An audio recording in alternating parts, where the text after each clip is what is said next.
Well, you guys, welcome back to another episode of the Resilient Show. We are on the road. If you can't tell, this is not our studio. We're in the city of Austin. Came out to visit John Burke.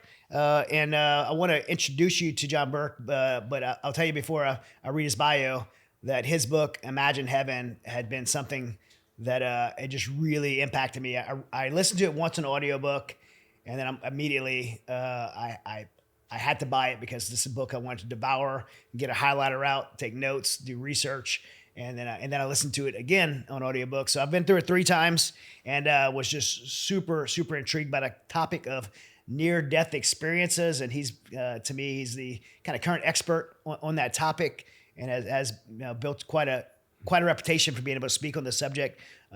As you guys know, Sean Ryan and I are friends. He went on the Sean Ryan show, and immediately I was like, Sean, I have to get in touch with John, and so we've been trying for quite some time to schedule this. And no, it's okay. I get it. You're in high demand, and it was worth us, because we typically only do our studio. It was worth coming. Well, thank you for coming to see you. Thank you for coming doing up the show here. Absolutely, yeah, I appreciate it. It was nice. It's always a nice drive coming from the Woodlands. I live in the Woodlands. To Austin, because you drive that backcountry, rolling hills and trees. To Montgomery back that way. Yeah. No. Well, I come out of Montgomery because that's actually, I say the Woodlands, I actually live in the Montgomery area. Oh, okay. Yeah, so it's a nice drive. Awesome. But yeah, super happy to be with you today. Well, it's an honor for me to be here. You know, after I read your bio and watched your Sean Ryan, I was like, oh my gosh, this guy is the dude. I was amazed at what you've done. And thank you for serving our country, and any vets who are watching. I just want to thank you all. I appreciate that. And I know they probably do too. We have a lot of veterans, first responders, spouses of all those that watch this show. Yeah. And I know they're gonna love you guys are gonna absolutely love this episode with John. Before we get started, I want to read his bio. John Burke is the New York Times bestselling author of Imagine Heaven, which has sold over 500,000 copies now. A million. Over 1 million copies now. I've seen it in the book. It said 500,000. So now it's those are old ones. over 1 million. Over 1 million copies. That's a lot of books, by the way. Imagine the God of Heaven, which is your newest book that I have not read yet. And you've researched over 1,000 cases of near-death experiences and how they correlate with the Bible. He has appeared on multiple documentaries and movies, including the recent award-winning box office movie After Death and The Case for Heaven. John is a popular guest on hundreds of podcasts and news outlets, including CBN, Fox, Glenn Beck, Megyn Kelly, and our friend Sean Ryan on The Sean Ryan Show. As a pastor and international speaker, John has addressed over 100,000 people in 30 countries on topics of leadership, spiritual growth, and exhilarating life to come. He has written several books, and his New York Times bestseller, Imagine Heaven, has been read by over 1 million people, as we said earlier, and translated into 30 languages. John and his wife, Kathy, founded the multi-site Gateway Community Church here in Austin, Texas, which he led for 26 years. John and Kathy recently founded Imagine Heaven Ministries, which produces John's new YouTube channel and podcast series, which I listened to an episode on the drive up here, by the way. Did you? Yeah. The Imagine Heaven podcast with John Burke. John is also the founder of GLI, an organization that equips young leaders across the nation, and he has 2 granddaughters, making him a very proud papa. I say it that way too, papa. I'm from Louisiana. I'm Papa. Papa. Yeah. Papa. I'm from Louisiana. We say papa. So, half my family's from Louisiana. Really? Yeah. Where'd you grow up yourself? Well, I grew up in Houston. Okay. But my mom's from Shreveport. Well, Homer. Okay. Not Homa. Okay. Which is down by where you Homa is grew like up, right? my neck of the woods. Yeah. Homer. Okay. Up Shreveport. That's kind of, we consider that like Yankee country where I know. Where I grew up. I know. That's north of the river, right? Yep. North. Yeah. North. You're good. No, they're all, New Orleans and Lafayette and all over. In fact, I spent a summer in Lafayette. I still go to Louisiana quite a bit now. I've become really good friends with the Robertson family. Oh, and I know them. Yeah. I've met them. Oh, you met them? Okay. Yeah. I was like, if you haven't been on Unashamed podcast, have you been on that? No. We got to Yeah. They would love you. The Yeah. audience would love you. They have a really Well, big audience. they've read Imagine Heaven. They were Okay. big fans, and we interacted on that, and yeah. But I didn't know they had a podcast. Everybody has a podcast. Yeah, they have a huge following, great audience. I've been on a couple of times, and and I go duck hunting several times a year with them. And when I go, we come out of duck blinds and go straight in the studio and do a podcast. Oh, that's awesome. Yeah, it's a great time. If you ever want to go, Have to polish up my shotgun, huh? well, you don't with them because you just go and you just lift up the gun and shoot and ducks fall. And you can claim they're yours, but it's more than likely Jace and Jay and Yeah. Uncle Si will say he hit some, but he doesn't hit anything anymore. He always like, I killed them all. Like, yeah. But it's a riot. It's a really good time. They're just great people. So thousands of people clinically die, but they actually come back. So describe Not thousands, millions. millions of people die, and they actually that's what- clinically come back. Yeah, and that's what a lot of people don't realize. Like, this is a global phenomena Right. that when people clinically die, like they have no heartbeat, no brain waves, and yet minutes to even hours later, they're resuscitated either by modern medicine or, sometimes it's just inexplainable. Because an hour, I have a guy I interviewed who has the hospital records that he was dead an hour and 45 minutes. When they say dead, like that means no pulse, no brain function. No brain function. Yeah. Flat EEG. Right. So, but they come back, and they come back saying they were more alive than they've ever been, in a place more real than this has ever felt, and there are all these commonalities to the experience. And they align all over the globe. So I think that's interesting when you have, as I was reading your book, you're talking about, 1,000 to 1,500. I don't know the exact number of people you've studied, cases you've studied, but these people are like, some have theology, some have never been introduced to religion, some are kids, some are adults, different geographical areas of the world, different cultures, but they all say the same thing. It doesn't matter. The experience is consistent. Yeah. Yeah. And like I said, so the Gallup poll did a survey of America years ago and found that 1 out of 25 Americans has had a near-death experience. So that's like 13 million. But in 2019, the European Academy of Neurology did a study across 35 countries, and they reported that 10% of the population had had a near-death experience. Now, I dove into that, and I think it's really closer to about 5% that had actually clinically died, like no heartbeat, no brainwave. And that's really what I focus on, because if someone is near death and they have some experience, I don't know what to do with that, right? But if they were actually dead, there's something verifiable there. In fact, one of the things I like to point out is a lot of the people that I interview, and even in the podcast, if you watch the YouTube, you can see they have scars right here from a tracheotomy. Yeah. They come back with wounds to prove they went through the battle. For those listening, you might hear us say the word NDE quite a bit throughout this podcast. If you do, that's near-death experience, NDE. What got you interested in this topic? I mean, this is pretty much your life's work now in your field of expertise. I know, which is so bizarre. I'm sure you didn't pursue that. You didn't wake up like you're a kid. You're like, I want to be the expert in near-death experiences when I grow up. Like, it's the most, and honestly, Chad, I look back and I'm like, okay, only you, God, could have gotten me to do this. Yeah. Because, so I was an agnostic. I studied engineering here at the University of Texas, and I worked as an engineer out in California. I've always had a very analytical mind. I've always wanted to know why. How do you know? I'm kind of skeptical and cynical a little bit by nature, which I'm working on. Same here. It pushes us to get answers. But sometimes the right amount of skepticism is good. Yeah. Right? Because, and I like to say, I don't believe everything every near-death experiencer says. I'm looking for consistency, commonalities, and what aligns with other things that have been revealed throughout history, through the scriptures and, other things. So, but I was an agnostic, and I just felt like, everyone I asked, they said there is a God, but I couldn't give me any reasons or any evidence. They said Jesus is the Son of God. And I was like, yeah, but people make legends out of good people. He was probably a good, good person, good teacher. So that's where I was. My dad was dying of cancer. And someone gave him the very first research that coined the term near-death experience. So this is like 78. Okay. It's a long time ago. And I see it on his bedside table. And I just picked it up curious, and I start reading through it, and I didn't put it down. I read the whole thing in one night.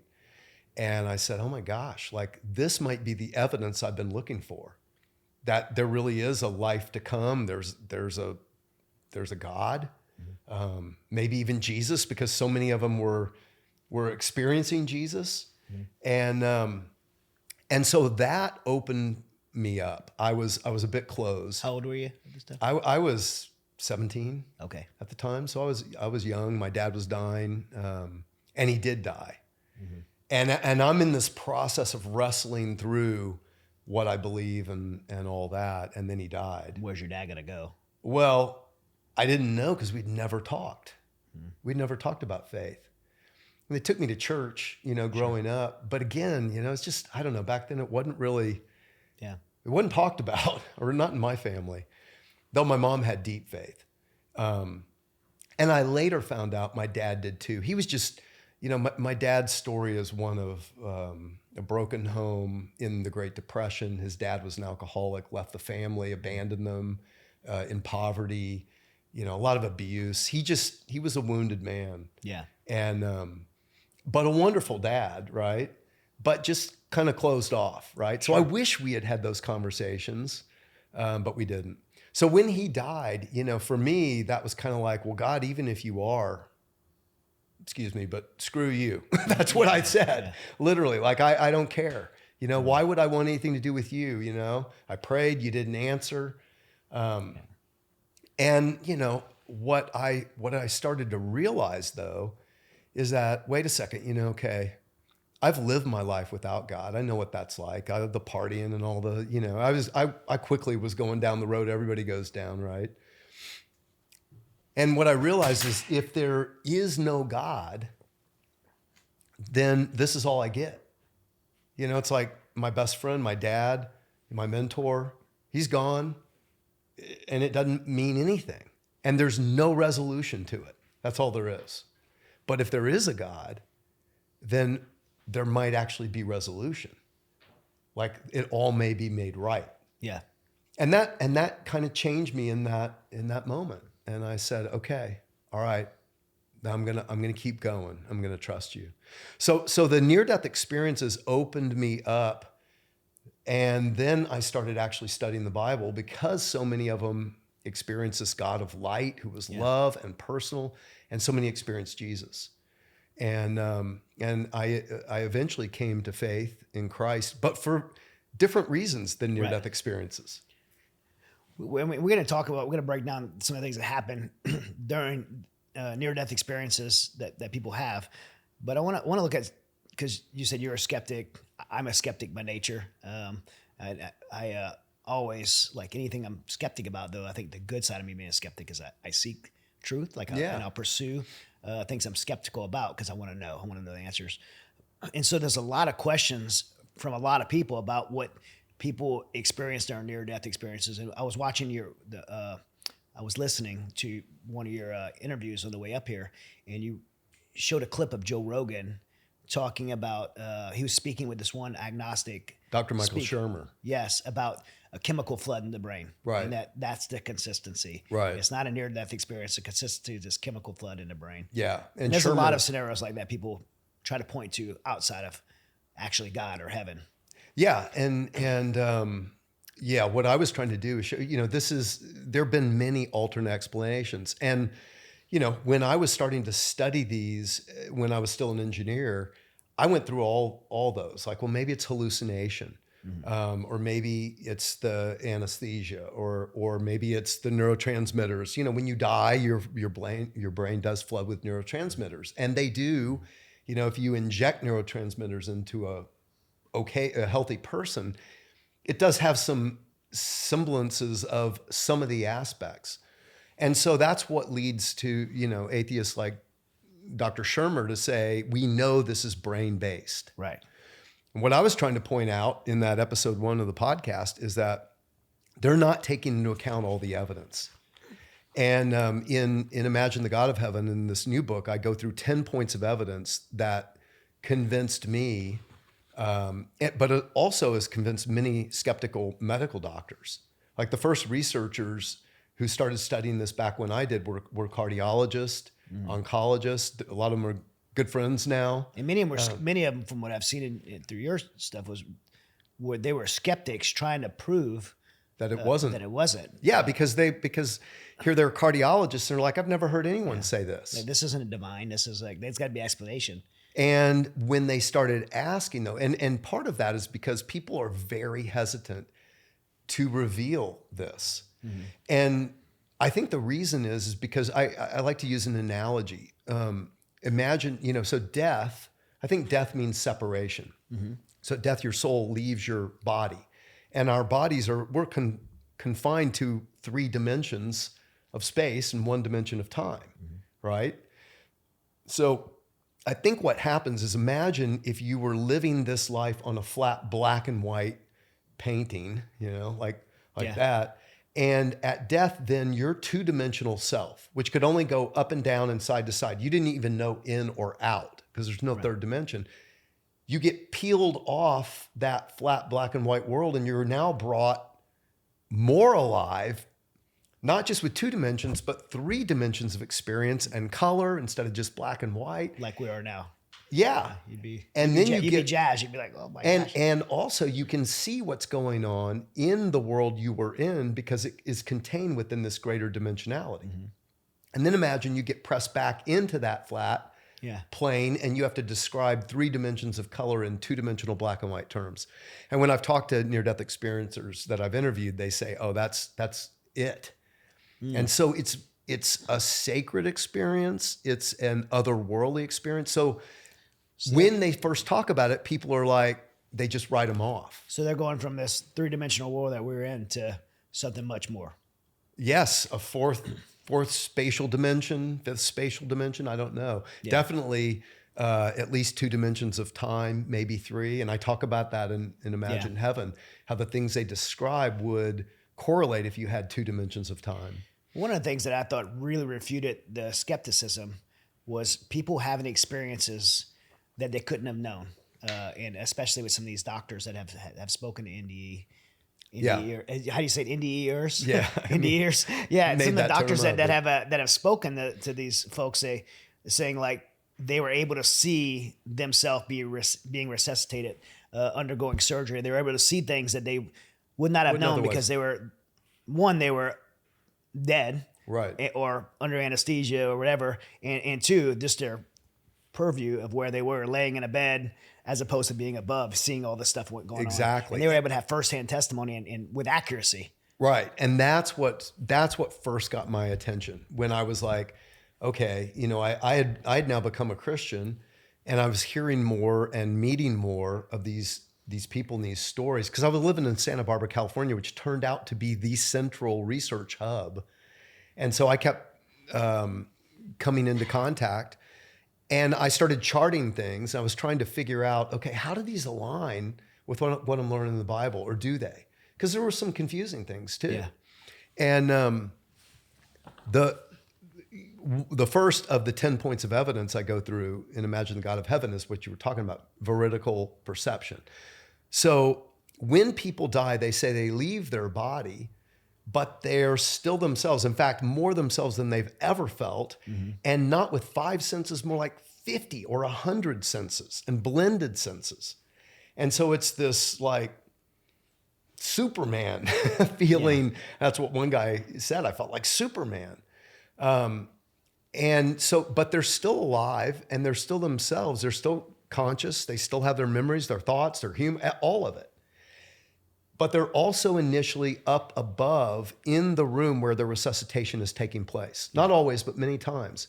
And so then when they're resuscitated, they can describe details of what was happening during their resuscitation, and it can be verified or not. Sure. So one cardiologist I interviewed, Dr. Sabum, who's in the movie After Death, he set out to disprove near-death experiences.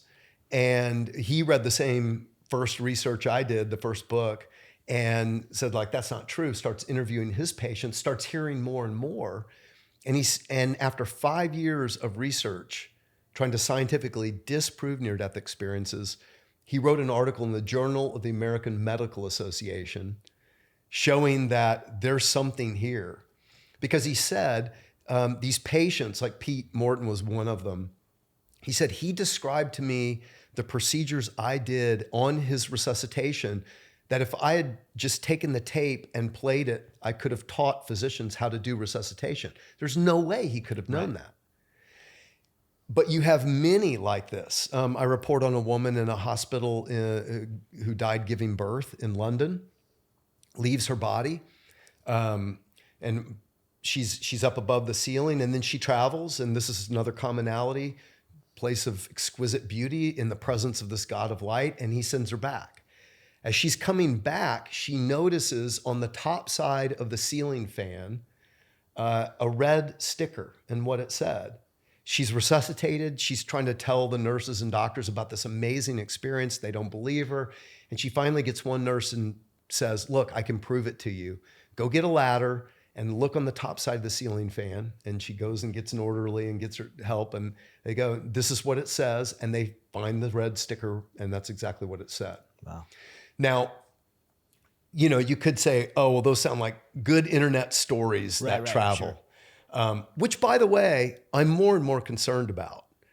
We can talk about that later. But I feel like as these become more popular, it kind of worries me. People jump on the bandwagon. People jump on a bandwagon. And I see some out there that they're like, I think they're just AI made up. Yeah. Especially the ones where there are no names, there are no actual interviews. So I'm still skeptical. It discredits the credibility. It does. And I'm concerned about that.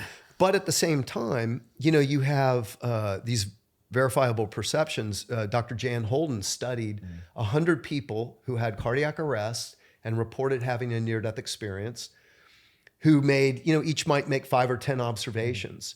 So she went and checked it out. How many could be verified? What percent were accurate? 92% of their observations were accurate. Another 6% were mostly accurate. So maybe they made 10 observations and a few had details missing. Yeah. Only 2% were inaccurate. That turned out to be one patient.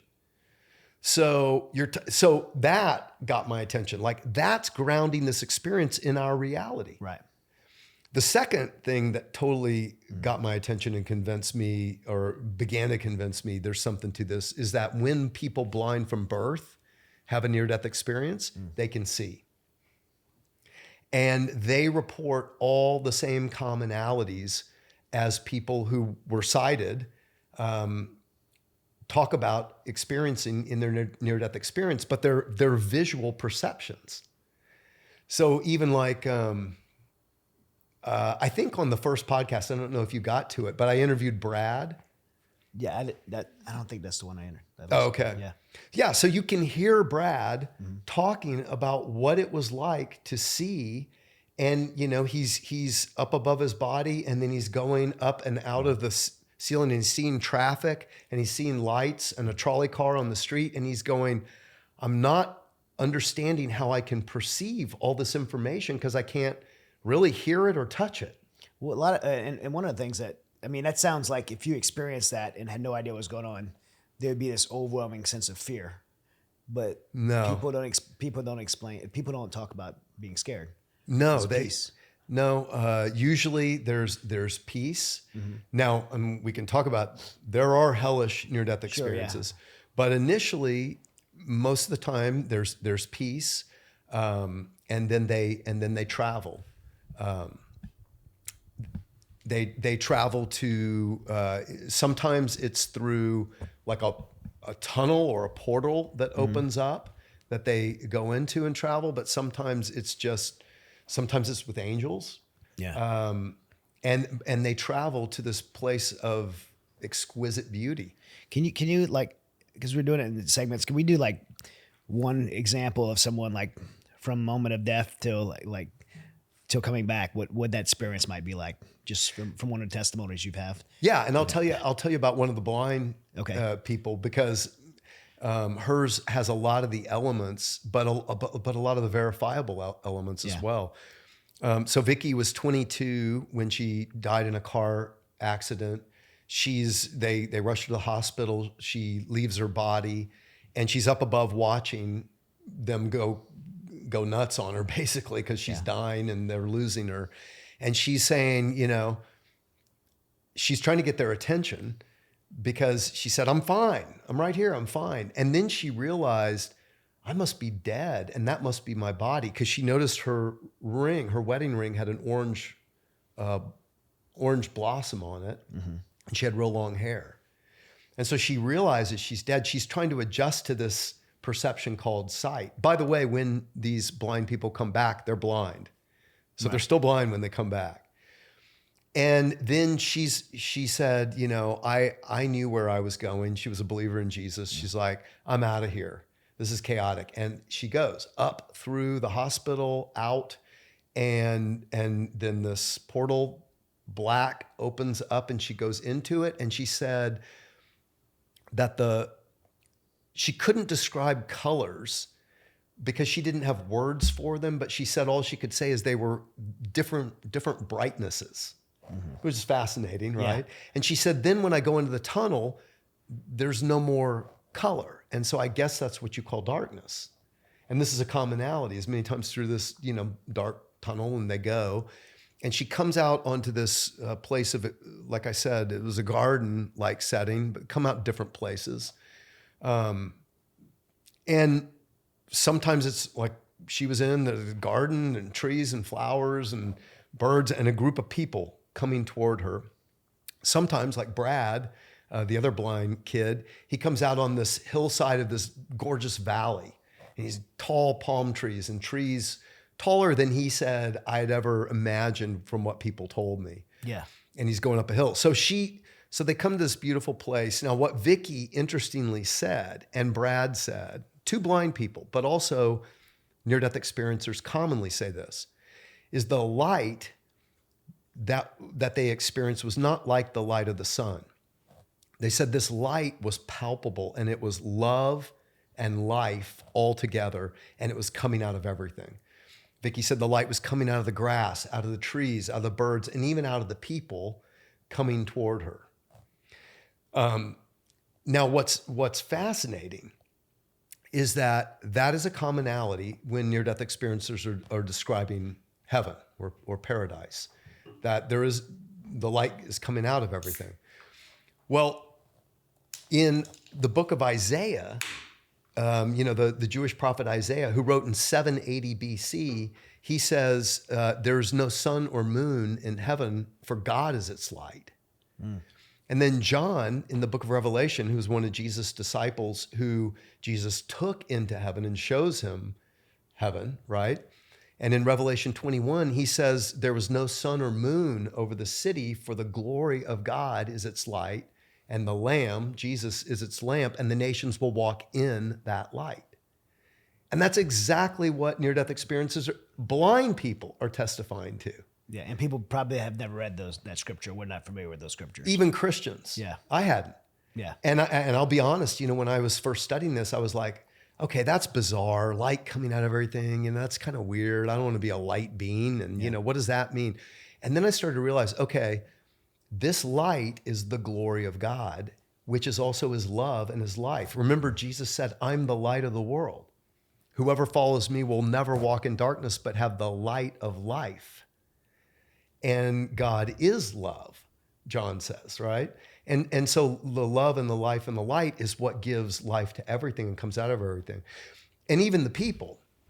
And another commonality is that often, like Vicky, there's this welcoming committee of people who have passed on before them. So Vicky sees this group of people coming, and there's her grandmother, and there's Darlene and Diane, two childhood friends who died at 9 and 7, yet they're in their prime. Interestingly, that's another commonality. Yeah. Many that seem to be about age 30.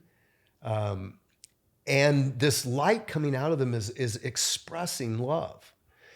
Now, again, interestingly, Daniel, a Jewish prophet who writes in about 450 to 500 BC, an angel tells him that, then there will be the resurrection, and then the righteous will shine like the stars forever. Jesus in Matthew 13 says the same thing. Then those who are righteous will shine like the sun in their Father's kingdom forever. So what I realize, and we don't all the time. Right. We're not always like looking like these light beings. We recognize each other just like normal. This one bank president I interviewed, Marv Besteman, said he was wearing a hospital gown when he died, but then he looks at what he's wearing there in heaven, and it's like his favorite golf outfit. So, I mean, and then he sees people from, in like what look like African togas or saris from India, people from, different nations in their kind of what would be their garb of choice. So we're not always expressing this light. Yeah. But I believe it is something that God allows us to share with each other when we want to. So imagine that. I mean, imagine being able to experience and express the greatest love you could imagine, not only from God, but with each other. So Vicky has this great reunion with her friends and her grandmother, and that's a commonality, which by the way, and interestingly, near-death experiencers call it their welcoming committee. Okay. And in Luke chapter 16, Jesus actually talks about this. So all of these commonalities I found in the scriptures. It's fascinating. He's been telling us this all along. Luke 16, he says, use your worldly resources to make friends in this life so that when it's all gone, they will welcome you into an eternal dwelling. And that's exactly what people experience. So they have this welcome, and then she sees a light brighter than all, and she turns to look, and it's Jesus. And she was a believer in Jesus, and she runs to him. And he's brighter than the sun, but not hard to look at, and she can see him, and she describes him. And she recognized it was Jesus. She knew, and they intuitively know. It's interesting. Right. There's knowledge beyond just the five senses. Now she's a believer. There's also situations where people that have not known who Jesus was recognize Jesus to be Jesus. Oh yeah, and my second book on this, Imagine the God of Heaven. Like I said, I interviewed 70 people from every religious background, and even agnostics and atheists who did not expect. None of them expected to meet Jesus, but they did. And they knew it was Jesus intuitively right away. Yeah, or in some cases, I mean, it's interesting because in some cases, they know he's God. Mm-hmm. And he appears as a light brighter than the sun, but then he gives them, in some cases, a parable. I can tell you about some of those, like this Hindu man, but let me finish Vicky. Okay, yes. So she runs to Jesus. He hugs her. She said it was a hug deeper than anything we've ever experienced here. It's like, I don't even know how to. It's Jesus hug. Well, it's like, she said it was like, there's a scripture, John 17, where Jesus prays for us. And he says, I pray that they all may be one, like you are in me and I am in you. May they be in us, so the world may believe. So there's this oneness, and that's what they feel. Yeah. This sense of you are so fully known, like you've never been so known, every good, every bad, because this is God, and he's been with you always because he's the very life that sustains you. And so nobody knows you better, nobody gets you more, and nobody loves you more. And you know all that in an instant. Wow. And it blows people away. And so she experiences this, and then Jesus says, you're going to love it. Here, everything fits. Everything works. And then she has a life review. And a life review is another commonality that we can go into a little bit more. But in that life review, well, Another commonality is time doesn't work the same way. Like I said, it's at least 2 dimensions of time. And it's what Peter, one of Jesus' disciples, said in 2 Peter 3:8, when he said, to the Lord, a day is like 1,000 years, and 1,000 years is like a day. Well, that's what near-death experiences have told me. They said, some say there's no time, but others say, no, there was time, but there was all the time you needed at every moment. Nothing was ever rushed. And, so when they have a life review, they literally relive their lives. They see it, but they also experience it and feel it. And she goes through this, and in her life review, she sees herself growing up with Diane and Debbie because they grew up in a home for blind children. And when she comes back, so Jesus sends her back. He says, you have a purpose to fulfill still on earth, and you're going to go back. She didn't want to go back. Another commonality, they don't want to go back. Right. But he said, you have a lot to teach others about forgiveness and about love.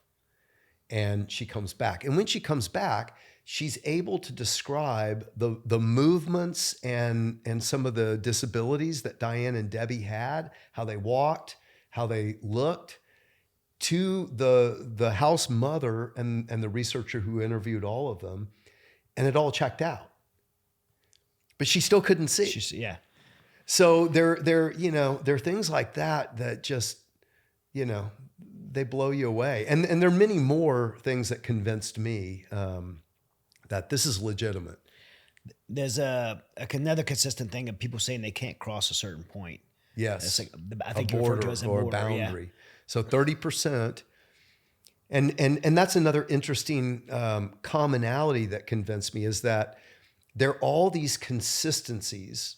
And this is not a fuzzy experience. This is a very orderly and highly lucid experience.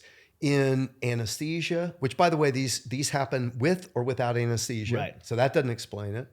But, some people say, well, it's like DMT or it's like ayahuasca, but it's not, because they're very consistently orderly, highly lucid, more lucid than this life has ever been.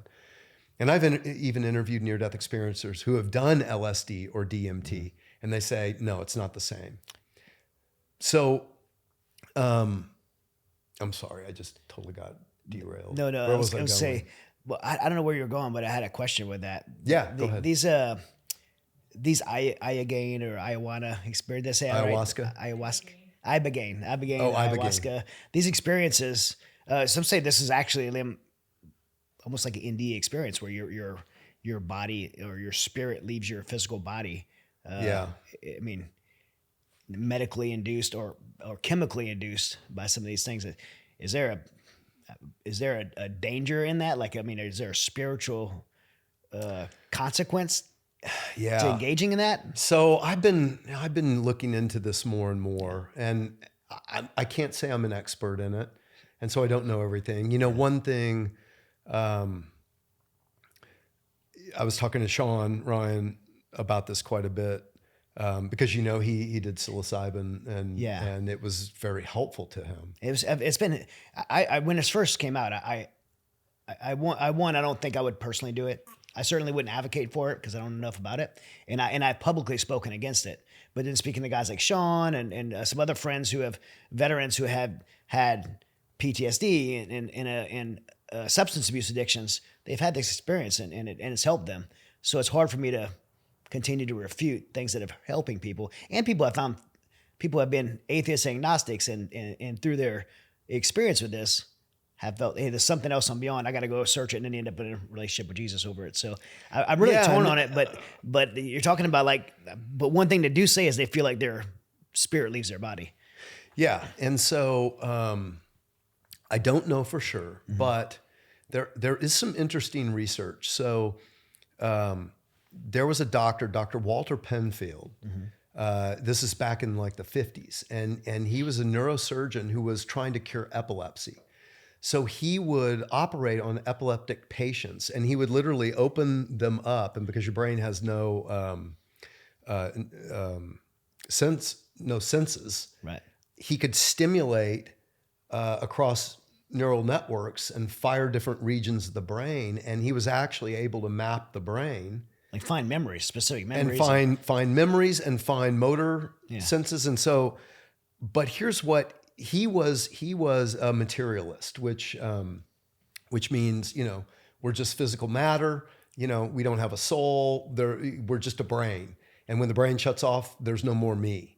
That's what he believed until he started doing this. And what started happening is he would zap across certain neural networks, and the patient arm would go up, his right arm would go up, but the patient would say, "I'm not doing that, you are," which really confused him, and because who is the me that's not doing that if the brain's doing it, but there's something in there that's separate from the brain? And so he actually became a dualist, believing that there is a physical body and a soul, because of what he experienced. But the other thing that he came across is there was a region of the brain that when he stimulated across it, they would say, "I'm leaving my body now." So like they would feel like they're leaving their body, and then he'd stop and they would come back. Now, Dr. Michael Shermer said, so see, Right. we know where this experience happens. It's right there. So it's just in the brain. Well, again, that does not explain verifiable perceptions. That doesn't explain the blind. That doesn't explain all these other things that near-death experiencers report. But it does say to me, well, maybe there is a trigger point in the brain that releases the soul. That's to say, it kind of functions like a switch that says, okay, It's the spirit- time. the spirit leaves the body. And so do certain gateway drugs, are they in fact a gateway that releases that and we do leave our body? So when you say Maybe. gateway, you know what I mean? Like a gateway to bigger drugs, you mean a gateway to another To dimension. another realm. Yeah. Now, if that's the case though, this is where I give a warning, because Jesus was very clear. And what I'm trying to do in my books, in Imagine Heaven, but especially in Imagine the God of Heaven, is show that all of these commonalities, and there are about 40 commonalities of these near-death experiences, they're all in the scriptures. Right. And the God that people are meeting on the other side, and we can talk about that regardless of religious background, is the God who's been revealing himself throughout history, and he claims to be the God of every nation. And he claims that he revealed himself in Jesus. Right. And there's evidence. I mean, that's the thing that blew me. That's what got me to leave engineering and go into ministry. Yeah. I was like, why didn't anybody tell me this? How come nobody knows this? And I just felt compelled, like I want to share this. So it could be that these drugs create this otherworldly experience, but we have to beware that Jesus taught that the realm of, the fourth spatial dimension or fifth spatial Spiritual dimension realm, maybe, is the realm of evil. That for this time, God he's not the ruler of this world. Satan is the ruler of this world. And Jesus said that very clearly. Mm-hmm. And so I think the warning is there's deception. And I'll tell you, in some of the Hellish NDEs I interviewed, they talk about that deception. They experienced that deception. So I think if someone is going to do something like that, because here's the other side of it. We've got a lot of, God created nature, and there's a lot in nature that can heal us and help us. And medical practices to use it in a controlled way. Right. Yeah. Right. I'll take lidocaine if I get my foot. We use opioids, but they can be abused. So anything can be abused, and it could be, maybe it is that this is something that can, reset the brain. Sure. There are other things too, though. I have a good friend who's a psychotherapist who has done light therapy with vets and healed PTSD. And again, what you're doing is you're reconnecting neural networks that have been, basically the trauma gets sectioned off, right. But when it gets pinged, you're there. And so you've got to reconnect your neocortex to the memories of that so that you can have new memories about it. Yeah, the EMDR.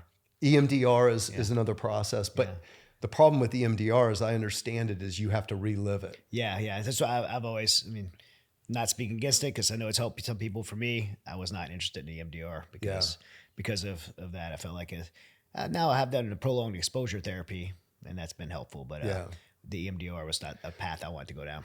Well, so my friend Rick Reynolds, who's here in Austin, he does a therapy called ETT, and it's and I've done it, and it's weird because it's just light and colors, but I read a lot about it first, and what it does is light is a frequency, and so it has waves, and your neural networks are a frequency and have waves, and so as you're talking and looking and seeing these colors, they can pinpoint where the memory's stored and connect it to new thoughts, and it's amazing. Yeah. So maybe psilocybin or other things are doing the same kind of thing.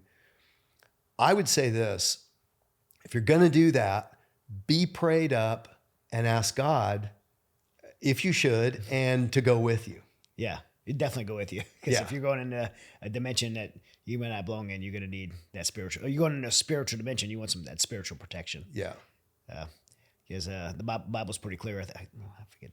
I think 1 Corinthians 6 is, that while the Holy Spirit is in us, we can't be possessed, but we can be oppressed. Oh yeah. And so there is. We can be deceived. I mean, be deceived. Yeah. So you talked about a lot of commonalities. Is there one commonality in an NDE experience that sticks out the most, that's like the most consistent thing that people are going to experience? Yeah, and one of the things, one of the other evidential things is when people come back from a near-death experience, there's life change. Yeah, and they've done studies where heart attack patients who didn't have a near-death experience were studied 2 years and 5 years later.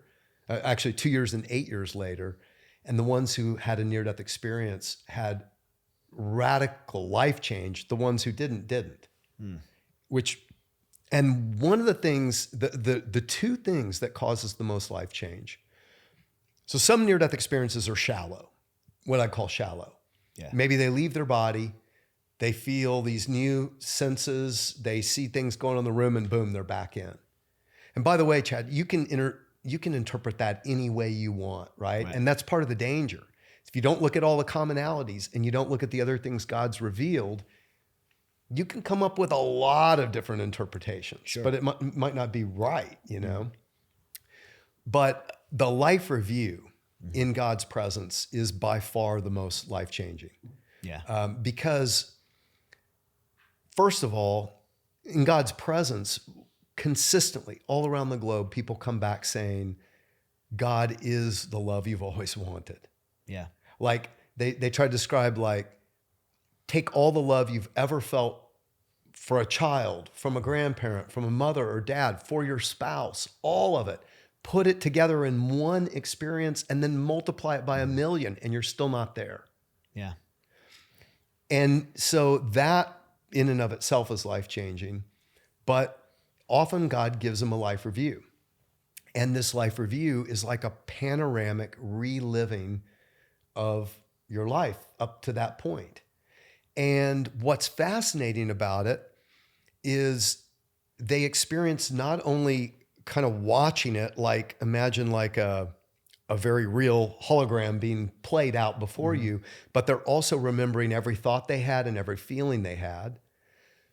But beyond that, it's almost like they're getting God's perspective because they're also experiencing what the people they're interacting with are thinking and feeling. Would you feel that that's judgment? Because that's scary for me, right? I've seen this meme come out recently, and it's like I get to heaven and God's got like a list of all the memes that I shared. It's like I'm like, oh man, I think of all the memes I shared. like you come in, but this is the memes you shared. Like, is it so? That's like a judgment? No, like, I don't think it's judgment. Okay. I think it's what Jesus said when he said, there is nothing hidden that will not be revealed. Mm-hmm. So we think we're doing things in secret. There's nothing. There's no secret. Right. But the other side of it is Christians I've interviewed, because they've been shown they're good and they're bad. what they consistently say is God was not judging me. He was not condemning me. He was supporting me and loving me and wanting me to see, and I was judging myself. Mm-hmm. He said, I knew, and it was hard for me to see those things, but he was loving me and supporting me and wanting me to see and understand, basically why his will is good. Mm-hmm. That's what we're learning in this life. Why his loving will and ways are good. Yeah. Which is what Jesus taught us to pray, right? Yeah. Your will be done on earth just as it is in heaven. Well, it only gets done if I'm willing. Right. And so I think that's a big part of what we're learning. But this life review, interestingly, a lot of people said, oh, well, see, God doesn't judge us. We just judge ourselves. So all we have to do is stop judging ourselves and it's all good. I don't think that's an accurate interpretation of the experience, because Jesus actually said to the Pharisees, who were going to kill him, by your own words will you be acquitted, by your own words will you be condemned. So what he meant by that is there will be a time when we all stand before God. The actual judgment doesn't come until the end of human history, if you read Revelation 20 and other things. So this is not that, but I think it is a preview.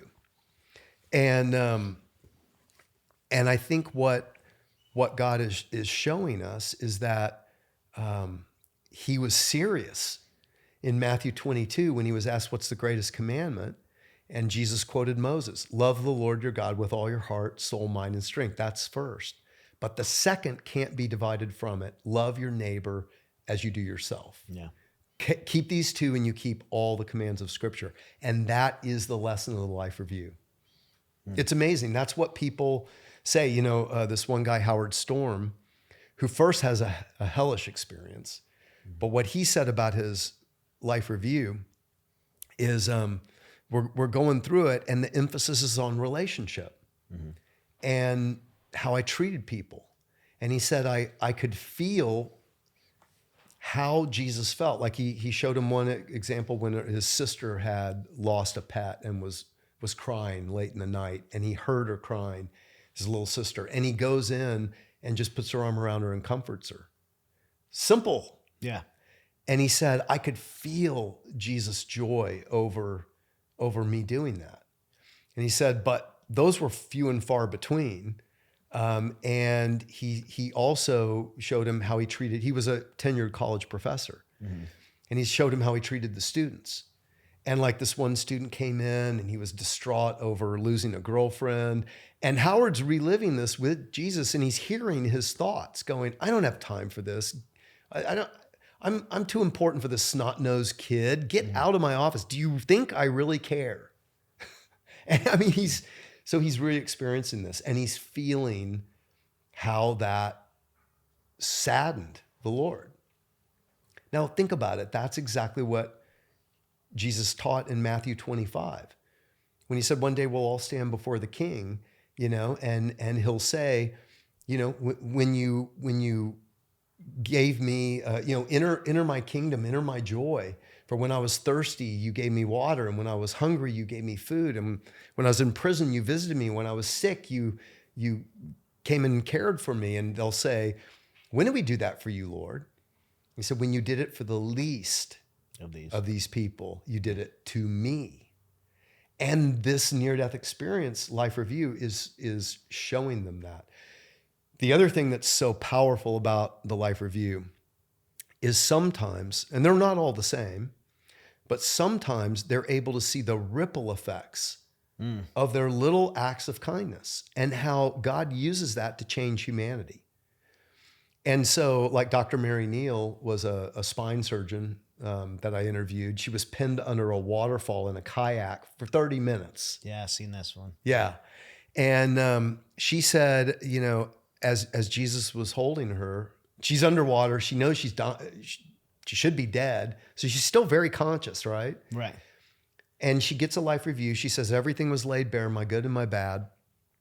But Jesus was showing me how every little thing that I would have said was bad or horrible or terrible, how he used that for good. and she said, he really does make beauty out of everything when we give it to him. And she saw that. And then others say they saw how, like Penny, this one lady, when God's given her a life review, she said there were a lot of things that I was just like, I don't want to see that before the Lord. I'm embarrassed of that, right? And he didn't even show her that. He showed her, on the bad side, he showed her bitterness and how she had to let go of the bitterness, how she'd imprisoned herself in unforgiveness and bitterness. Her husband had left her and all this stuff. But on the good side, he shows her when she is in a grocery line and this single mom with a kid is having to put groceries back because she doesn't have enough money. Mm-hmm. And Penny just said, I got it. Don't worry about it. Mm-hmm. And the mom was like, no. And she said, hey, I've been there. I got this. Let me do it. And then Jesus shows her how that woman went and started serving at a food kitchen to provide for others because she had provided for her. And she sees this ripple effect, life by life by life, which is incredible. Mm-hmm. You know, that we, I think, often think, you know, I got to do these big, great things for God, right? For him to be really, you know, 2 thumbs up. And it's not like that. It's like each of us are different. Each of us are unique. He created us unique, and we each have a purpose that we uniquely can fulfill. And it's simpler than we think. It's not always... It's everyday stuff. It's not always the what, but the how. Mm-hmm. You know, not just what we're doing, but how we're going about it and why we're doing it. That's what I'll say, why.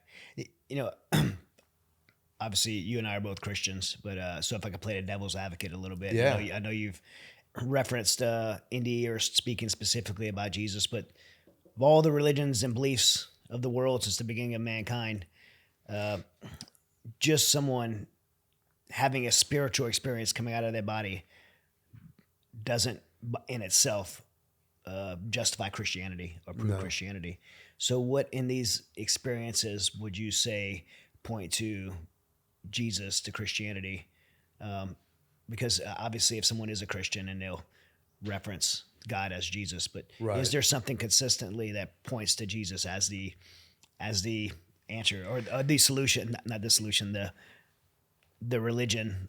Well, or the belief? I would say it's not, I like to differentiate religion from God and not because there's not, you know, I mean, I'm a Christian pastor, so I can be misunderstood in this. But the reason I say that is because there are people who follow the Christian religion, just like the Pharisees followed the Jewish religion that Jesus came out of, and they crucified him in the name of God. Right. So we can all be deceived, but there's also truth that I think God is revealing that has always been there, but he's saying, no, really, I'm the God of all nations. So that's why I wrote this new book, Imagine the God of Heaven. Right. And I'll just give you a few examples. So Santosh was a Hindu manufacturing engineer who thought when you die, maybe you come back as another life form, but probably it's just lights out. Yeah. He codes in the hospital. He said, that's not what happened. This brilliant divine light comes. And he said, I fell in love with this light. And he knew this was God, ultimate authority. And it takes him, and, you know, I won't go into the whole story. It's an intense, incredible story, but he takes him to this place that he described to me as a giant compound or complex, a huge city, like full of life. And he's looking and he's describing these high, gorgeous walls inside the city. He said these magnificent, he called them mansions, and buildings of otherworldly building material. And he saw people in there busy about stuff, and he longed to go in. And he said, I was looking for a way in, and I counted 12 gates. He said, your eyesight there is like telescopic, and this is another commonality. Yeah. Which, by the way, John in Revelation was up on a high mountain and reads the names on the city foundation that Santosh described. Yeah. How could he read those names? Unless, yes, your eyesight's telescopic. So the Bible even gives reference to that. Santosh describes the exact city that John describes in Revelation 21. He'd never read the Bible. He'd only read the Hindu scriptures.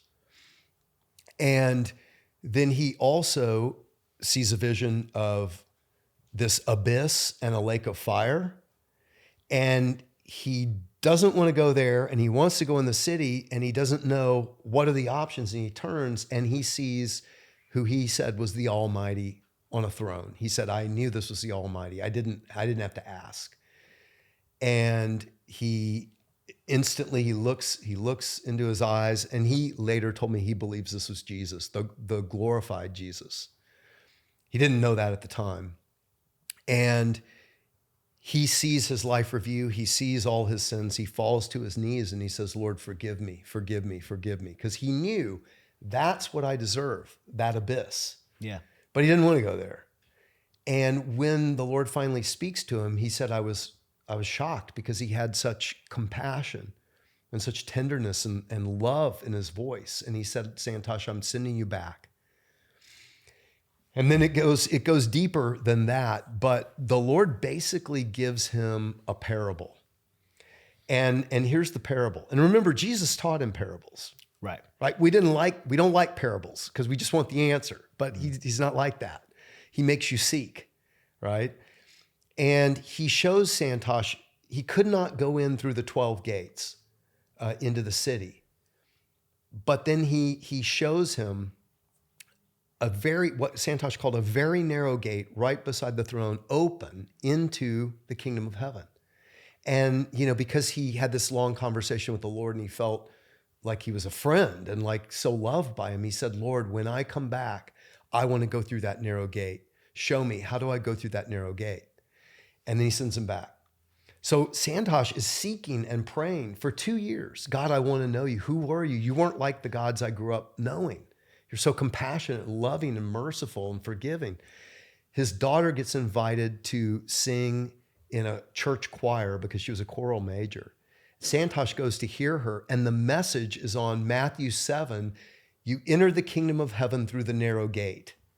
And then the pastor talks about John 10, where Jesus says, I am the gate for the sheep. Whoever come in through me will have eternal life. And Santosh is blown away. And he goes home and he starts reading the Bible, and he told me everything I experienced, I found in this book. So he becomes a follower of Jesus. That's just one. And I've got like 3 or 4 other Hindus who had similar experiences. One is a chief anesthesiologist at the Bakersfield Heart Hospital who experiences this brilliant God of light. Also a hellish experience, cries out for forgiveness. This brilliant God of light, he sends him back. But he says, who are you, Lord?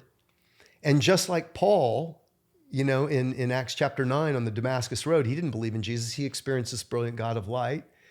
Santosh says, who are you, Lord? And out of the light steps Jesus. And he said, I am Jesus, your Savior. I mean, no reason for that. Right. And it threw his life into a tailspin. Yeah. He actually left his career as an anesthesiologist to heal people, healing like from PTSD and soul trauma. So you've got people all over the globe. Bibi from Tehran has a heart attack, and she thought she was going to be judged by the Prophet Ali because that's what Shiites believe happens to you. And she said instead, this brilliant man of light in this glowing robe with a beard comes, and I couldn't quite see his face because it was so bright, and says to me, I am he who is. Mm-hmm. Okay, so she told me this in Farsi, in Persian. Okay. That's how it was translated. But think about it. That's who God revealed himself to be on Mount Sinai to Moses. Yeah. In 3,500 years ago. This brilliant light that didn't burn the bush, who says, I am who I am, or I am the eternal, self-existent one. She comes back and starts seeking and finds Jesus. I tell the story of a Rwandan imam who dies of blood cancer. And, his dad was a Muslim. His mom worshiped the goddess Bako, but nothing could heal their son of this blood cancer. She goes to the Anglican church and says, I hear that sometimes people are healed in the name of Jesus. Starts getting them to pray, and she's praying in the name of Jesus. He dies, and he said he found himself also in what he called like a slaughterhouse, and these evil beings that were just going to destroy him. And into the room walks this man of light in a white robe and a beard, and holds out his hands. And Swadik told me he had holes or scars in his hands. And he said, that's when I knew who this was, because he had accidentally seen the Passion of the Christ when it came to Rwanda. Okay. And he says to him, I died for mankind. You're among those I died for. Never deny it and tell it to everyone. Swadik today is an Anglican priest who has had 7 attempts on his life because he won't stop talking about gospel, Jesus. Yeah. So, I mean, I won't, but I could go on and on. I interviewed 70 people like this. And I'm showing how it's not just their testimonies. It's also that when you understand the story of the Bible, all the way back to Genesis chapter 12, God raises up Abraham and Sarah, and he says, you will be a blessing to all the nations. So all the way back when God created the nation of Israel, he did it to bless all the nations. All the nations. Jesus comes as the fulfillment of all these prophets for 1,500 years, foretelling very specific details. That's actually how I came to faith. Mm-hmm. It wasn't near-death experiences. It was like, oh my gosh, this is like, I can't disprove this. This is like, God said, I'm going to do it. Here's how you'll know. He did it. And it was done, yeah. And it was done. And then Jesus says, go and tell all nations there's forgiveness offered in my name. Then Revelation 7, the end of the Bible, John sees people from every nation and tribe and people group and language. They're gathered around the throne, in heaven. And so that is the story. God is the God of all nations. And I think that's what is important for Christians. I think that's what is important for Christians to understand, but also for all people to understand. He doesn't favor some people over others, Yeah, I'm super proud that Smith & Wesson Firearms is a supporter of this show. I have been shooting Smith & Wesson Firearms since I was a kid. This is one of America's most patriotic companies that has been around 170 years. The Resilient Show is honored to partner with Smith & Wesson. I personally use Smith & Wesson Firearms every day for my everyday carry. I keep Smith & Wesson Firearms in my home for my home defense. When I'm out on the range practicing, it is a Smith & Wesson at the end of my grip. So check them out, and I hope you join me in carrying one of America's most iconic firearms. Looking at everything we talked about so far, I think it's easy for me to conclude that these near-death experiences or seeing that or getting introduced to the heaven of the Bible that you and I believe in. And so you talked about it a little bit. What is heaven like? Well, the way I like to describe it is it's life continuing on. So imagine everything you love about this life. Well, God created everything. And so it doesn't end, it gets better. It's life continued on. And like Dr. Mary Neal and Captain Dale Black, the commercial airline pilot, as I'm interviewing them, at a couple of points I said, so do you know you're dead? And they said, well, not yet. But then they realized it. And like Mary said, I was conscious and then I was more conscious. I was alive and then more alive. She said, I didn't die, I came to life. And so I think that's what we've got to understand. It's life, there's a relationship, there are memories, there's laughter, there's humor. One of the things that people say that was most surprising about being in the presence of God is his laughter. Like I interviewed a Jewish woman who always believed in God, and when she was 16, her horse crushes her, and she finds herself up above looking down with Jesus. And she said, I know you because she knew this was a God she had prayed to all her life, even though she had been told there is no God. Her dad was an atheist. There is no God. Your life is worthless. Jesus is a hoax. That's all she'd been told. But she knew this was God. And she has a life review. And she said, as she and Jesus are watching her life review, at times they both burst out laughing together at some of the funny things that happen. So God is the creator of everything we enjoy and love. We couldn't feel pleasure. We couldn't enjoy life. We couldn't laugh. All the things we love, we wouldn't if he hadn't created us to be able to experience those things. So it's that in this city that is bustling with life. Is it a physical place? I mean, I think a lot of people think of heaven like a dream kind of world. I know. And non-tangible. But. And that's the biggest mistake people make. Yeah. And I think sometimes when I talk about... So you say it is a physical. It's physical. Yeah. I mean, you touch, you hug, but it's more than that. Mm-hmm. You know, I'll get a little geeky here, but you know, when you hear these near-death experiencers and they talk about how we're physical and we're ourselves, but there's also this light that is coming through everything, giving life to everything. And you can tend to think like, okay, well, it's, you know, because like Dr. Neal and others said the city, and they're describing the city wall and the gate. And the gate is not like what I used to think. You know, John says this gate of pearl and these golden streets. And I used to picture like a cheesy televangelist set, yeah. You know, like, just like, I don't know. Yeah. It's otherworldly material. Well, I mean, it wouldn't be gates or walls if we're not physical, because you would just transiently go through. It'd be like a ghost, right? You'd be like a ghost, and walls and gates wouldn't matter. Well, right. And it is physical, but it is also true that it is made of light and love. Mm-hmm. And Dr. Mary Neal said these were like Roman blocks of stone and like an ancient Roman archway. Captain Dale Black says, and there was like a pearlescent material that almost looked alive, and it went all the way through. And, you know, John tells us the walls of the city are 214 feet high and that thick.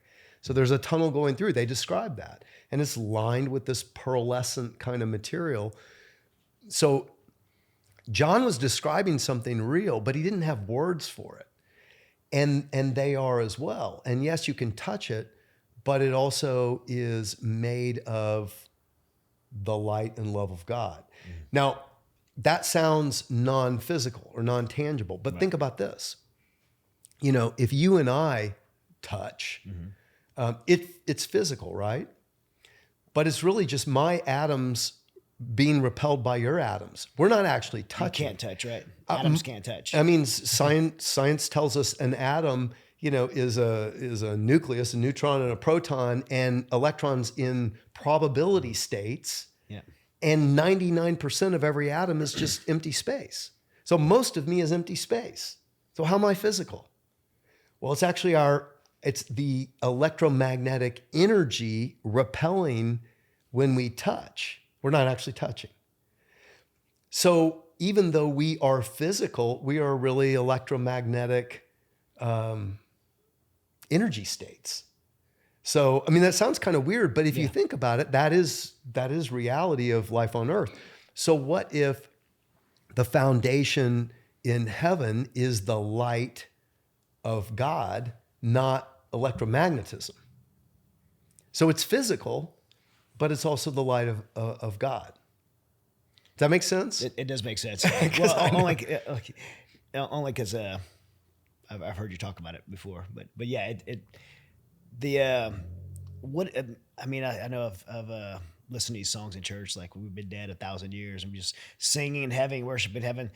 I'm a pretty active guy. Like I'm thinking that, I'm like, that sounds pretty boring to me. Yeah, me too. Like I'm type A. I always say, sit down 1,000 years. I'm like, 1,000 years in eternity left to go. Just sit here singing. Like I know. Like give me a battle axe and some demons and let me go. Like that's what I want. That's what I want to do. So like, I mean, is life in heaven? Yeah, you know, we boring. I don't imagine it. I had a worship leader at our church who used to say, you know, he'd get everybody up for worship and be like, sing with all your might because you're going to be doing this forever. And I used to think, don't say that. You know, you're good, but you're not that good. Right? And, you know, that's what people think. It's going to be this endless church service. And, you know, I'm a pastor and that sounds horrible to me. Yeah. No, it's going to be life. And here's the thing, anything forever on a one-dimensional timeline sounds horrible because we end up getting bored. Mundane. It keeps going, right? Yeah. But if time works a different way, that's not a problem. The way I like to explain it, and near-death experiencers say this, is imagine, you know, when you're doing something and you're in the zone, right? You're being creative, or you're working on something that you're enthralled with, and it feels like time goes too fast, right? It's like, oh, where'd the time go? Because you were kind of outside of time, right? You were lost in this exciting endeavor. Well, that's what it'll be like. But there will also there'll be work. I mean, Jesus said this. He said, some of you will rule nations. This is a little weird, but I think there's still battles. Mm-hmm. I don't know how all that works, but So maybe I get an army. Revelation seems to possible, talk let's about hope. there's still more to do. There's still more to do on the other side, right? And it's life. So there'll be very real rewards. I mean, Jesus wasn't trying to trick us when he said, store up for yourselves treasures in heaven, not just treasures on earth where rust and moth and thieves can steal it. Store up things that'll last. And they're real things. Yeah. What's your thought on this is way off topic and just something that popped in my mind because I've thought about it quite some time before. The infinite universe being part of being the heavens, being part of heaven, being part of our eternal life and access to those planets and other galaxies. And I think we will. yeah, I mean, and so near-death experiencers, so this is kind of when they travel, like I said, some go through this portal, which I've come to believe is actually, if they're, and this sounds kind of weird, but if they're traveling alone, it's protection. Because again, they're going through a spiritual realm that is not controlled by God to where he is, not controlled by God for a time. it's just like a safe tunnel. But Safe passage. sometimes they're accompanied by angels and they shoot out through the universe. They see, you know, like Brad, this blind kid, he goes up and he's above the hospital he was in and he sees, and then he starts going up and he said, all the cars and lights started to get smaller and smaller.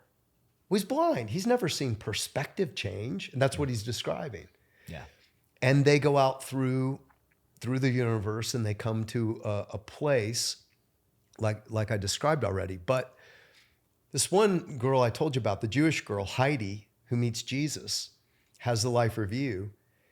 Jesus then grabs her hand. Now you got to understand, she's a 16-year-old girl who loves riding. She loves speed, riding bareback horses. You know, she was into all kind of stuff. And Jesus gets a big grin on his face and looks at her. And she said, they took off. Yeah. You think a horse is fast, tries wormhole. We're gonna But here's the wild thing. So they're going like at the speed of light, and she's having so much fun. She said it was the funnest thing I've ever done in my life. Which at first, when Heidi told me this, again, I'm skeptical. So I was like, I don't know about that. And then I hear this 14-year-old girl who died in a car accident saying Jesus took her on the ride of her life like that. Yeah. Like he gets us. And a teenager, that's what they would love. Yeah. But when she comes back, so this is the wild thing. They went past galaxies. And when she comes back, she's, you know, she was 16 when this happened. She's in college. She's taking an astronomy class. They go to an observatory and they're looking at Andromeda, the nearest galaxy. And I think that's the right I think it's the nearest one. Yeah. And she looks into the telescope and she falls back and almost faints because she had gone past that and she had said, and again, the communication is thought to thought, heart to heart, it's pure and complete. And she had thought in her mind, this is what God sees every day. How beautiful. And she felt Jesus, like, I love it that you get it. Yeah. But she had gone past that galaxy and saw it in her astronomy class, and it just like floored her. So all that to say, Yeah. I do think, I think when we are able to travel by thought or flight, or we can travel just normal ways, then nothing's off limits and we can explore anything. I've also thought about, our scientists are postulating parallel universes. Mm-hmm. Well, in some ways, that's what the Bible teaches. There is at least one parallel world, mm-hmm. which heaven is located in, right? Now, right now, our universe, our Earth's universe, and the world heaven is located in, they're separate. Mm-hmm. But the Bible tells us one day they're going to be rejoined. There's going to be a new heaven and a new earth, and they're going to be joined together. And it also talks about us being kings and rulers, right? Yeah.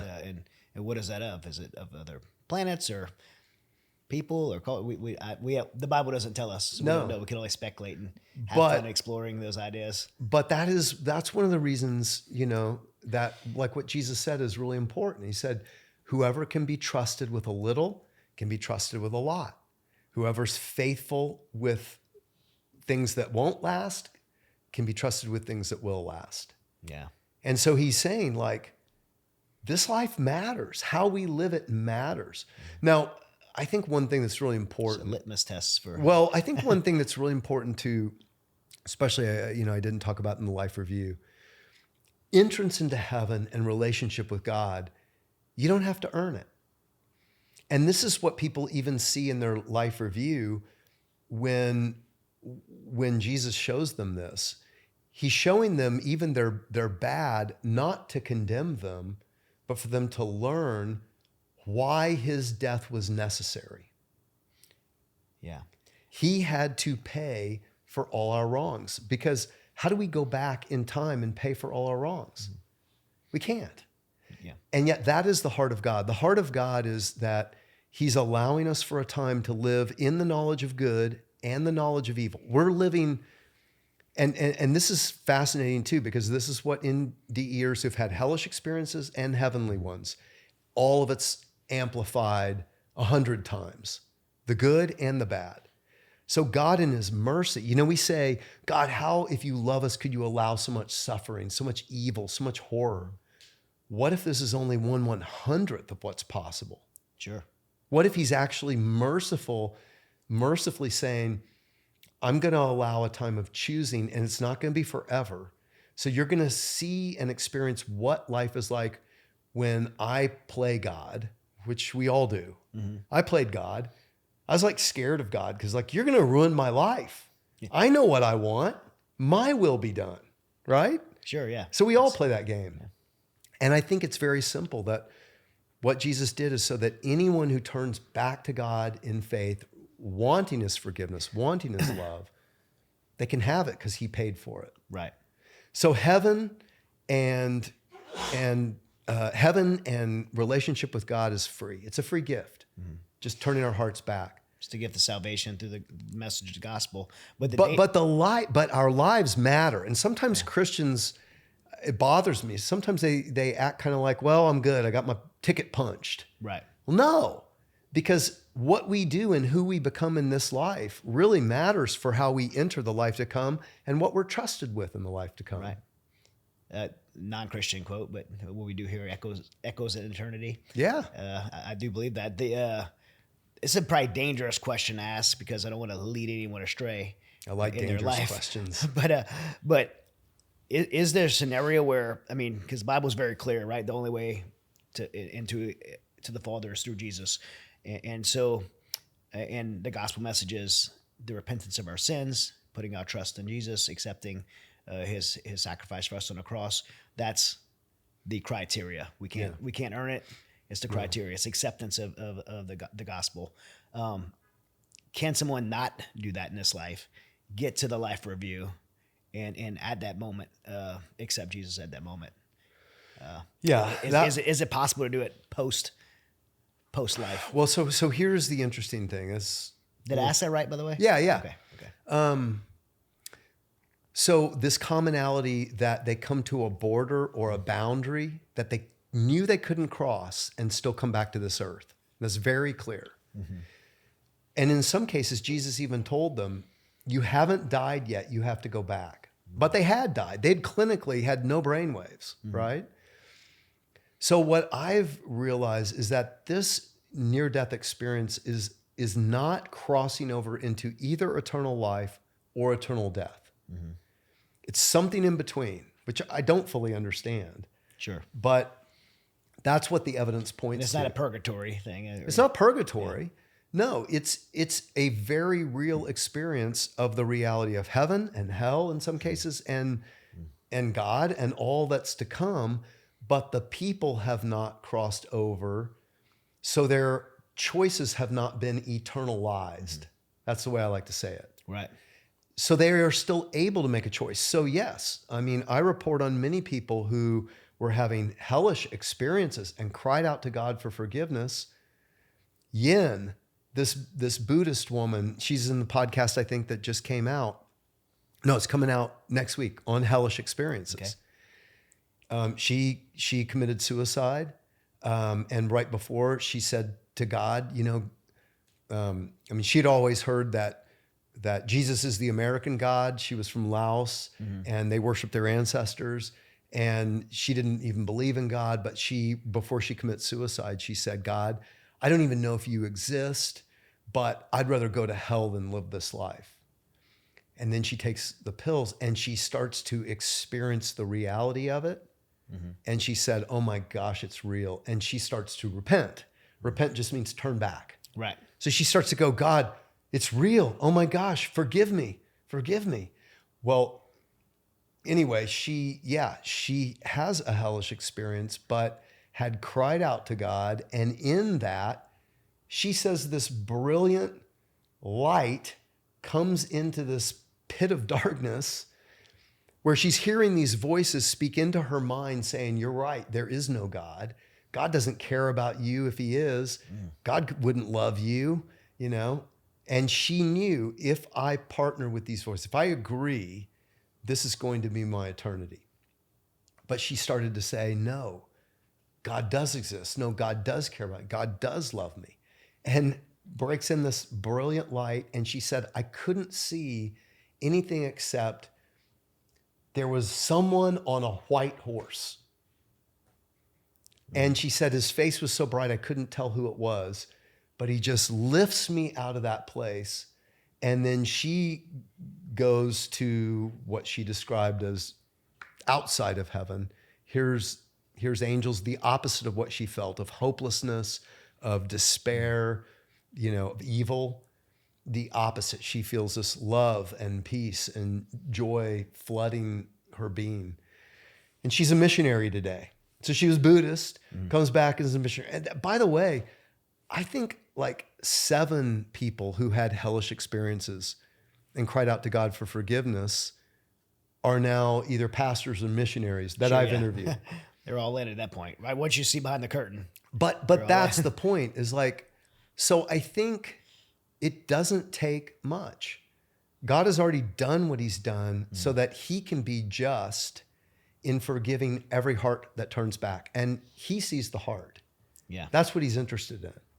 It's not the technique. It's not the words you say in a prayer. It's just the heart turning back. Yeah. But I don't think once you cross over. So when you cross that border or boundary into eternal life or eternal death, I don't think we can conclude from near-death experiences that you can switch. Yeah. And here's why. Our decisions and our choices happen in one-dimensional time. That's why God has put us in one-dimensional time, so there can be what's called grace, forgiveness, second, third, fourth, fifth, 100th chances. Well, when time doesn't work that way, the past, present, and future are all one. You can't have a second chance. There's no such thing.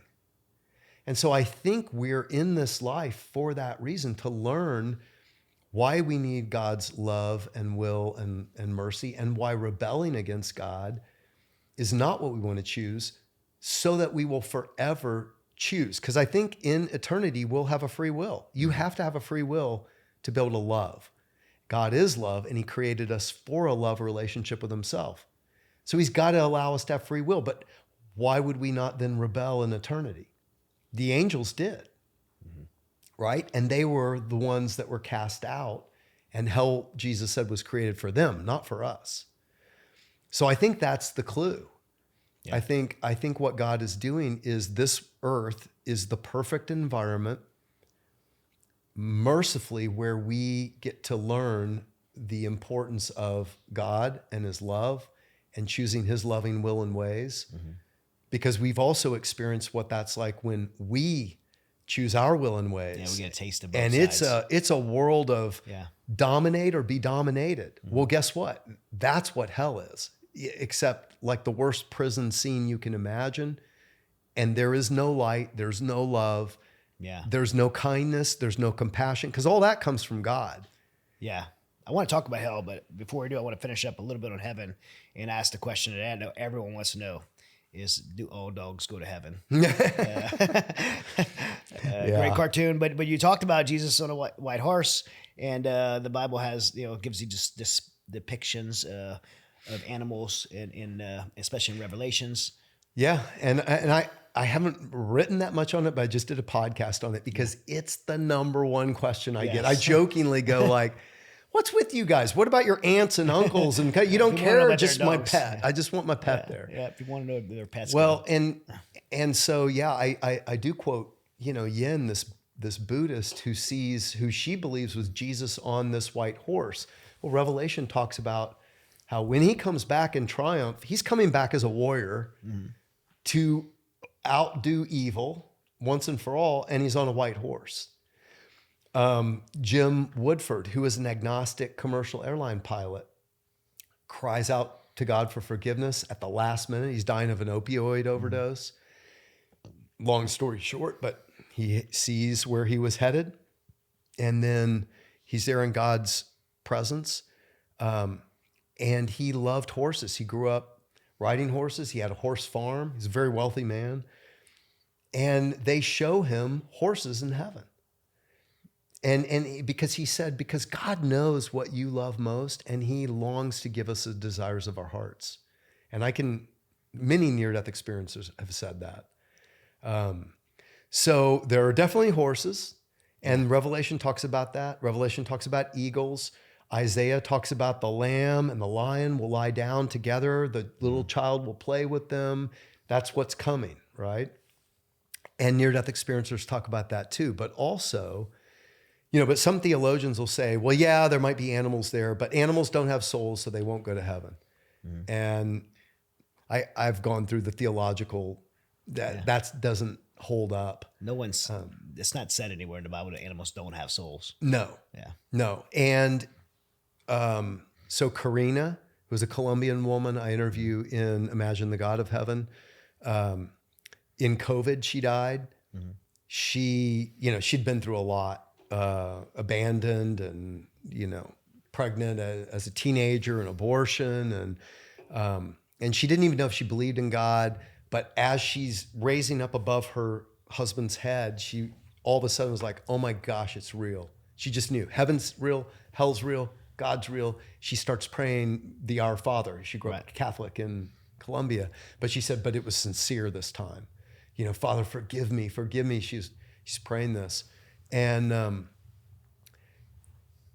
she is on her way to what she knew was hell. She's experiencing this darkness and going down and cold. She hated cold. It was cold. And then a light comes and turns her around and starts to raise her up. And she's coming into this brilliant light, and she sees kind of through the light all these people. And they're saying, Karina, come. And the Lord, she knew it was the Lord saying, come.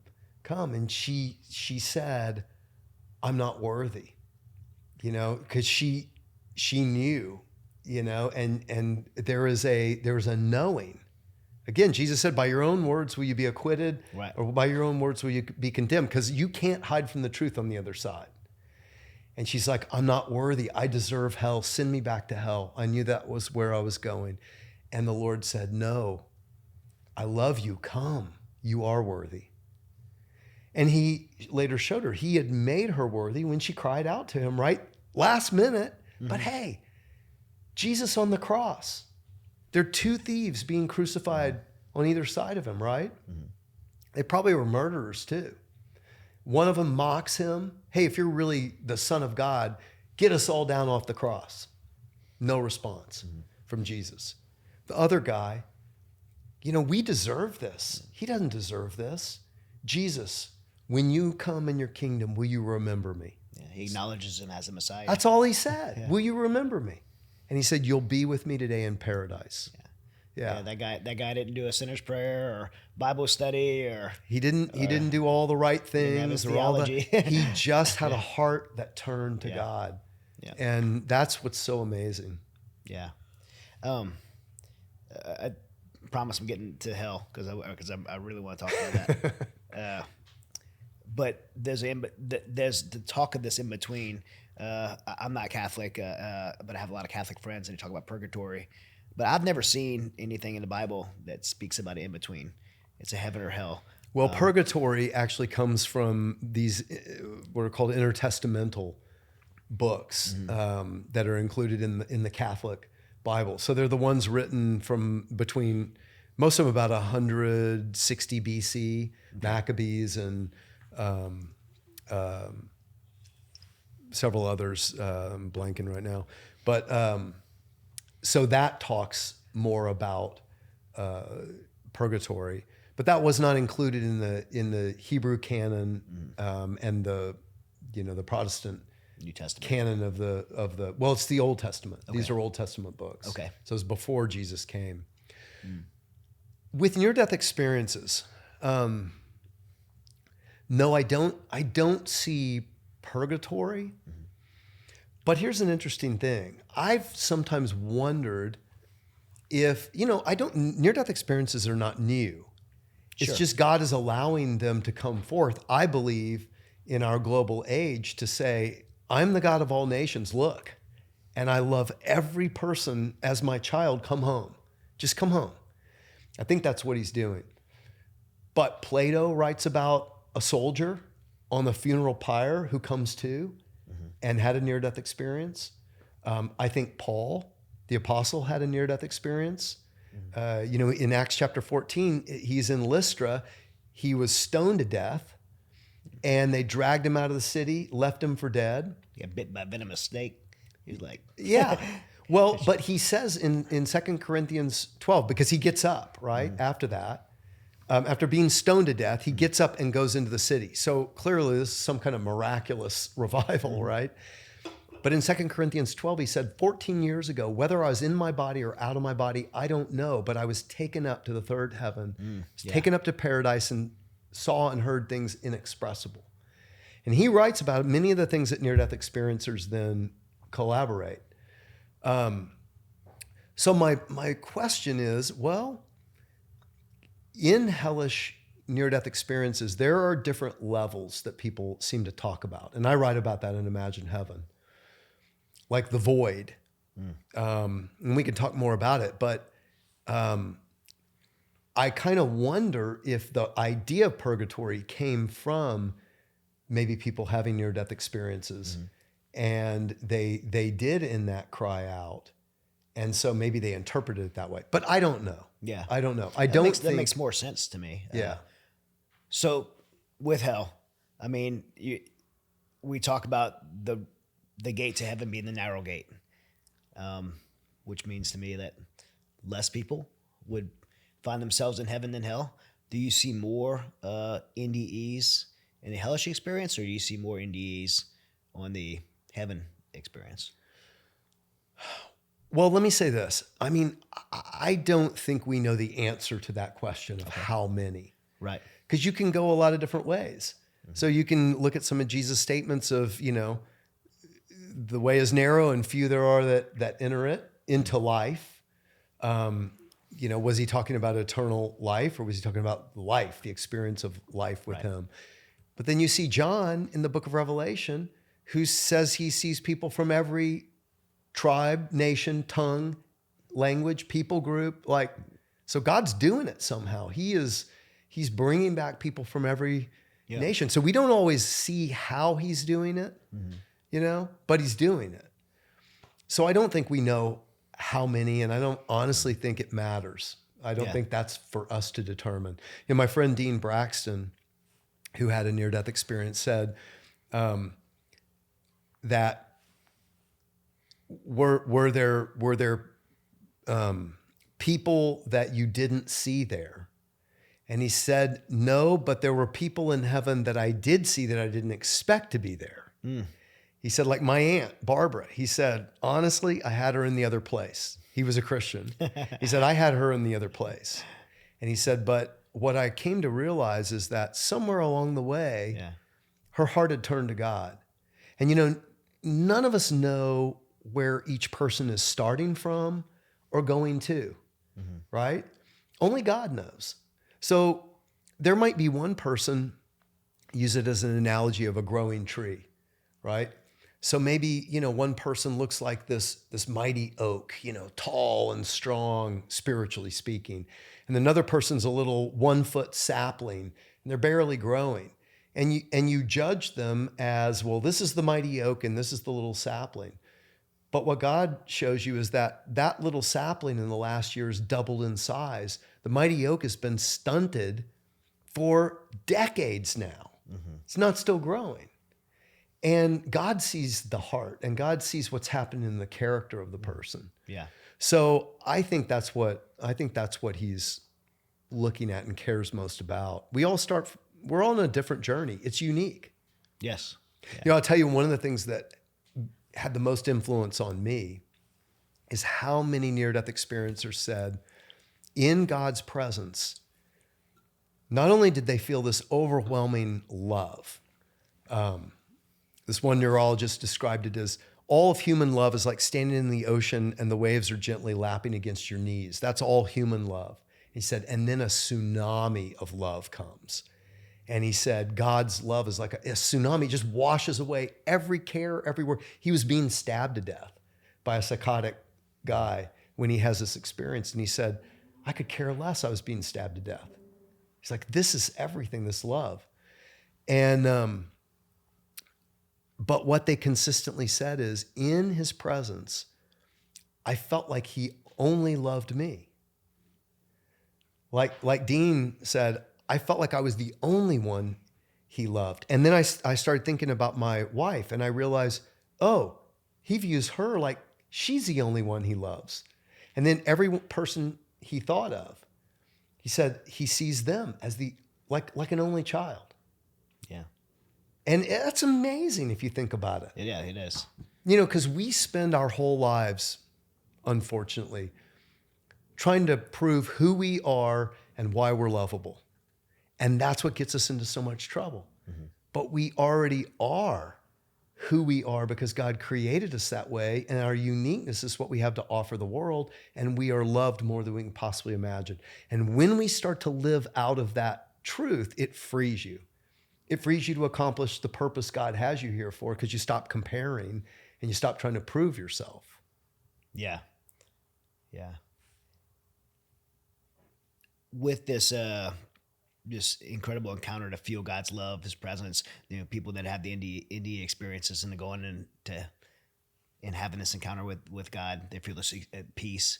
But then on the hell side, on the dark side, you have these people that have these terrifying experiences.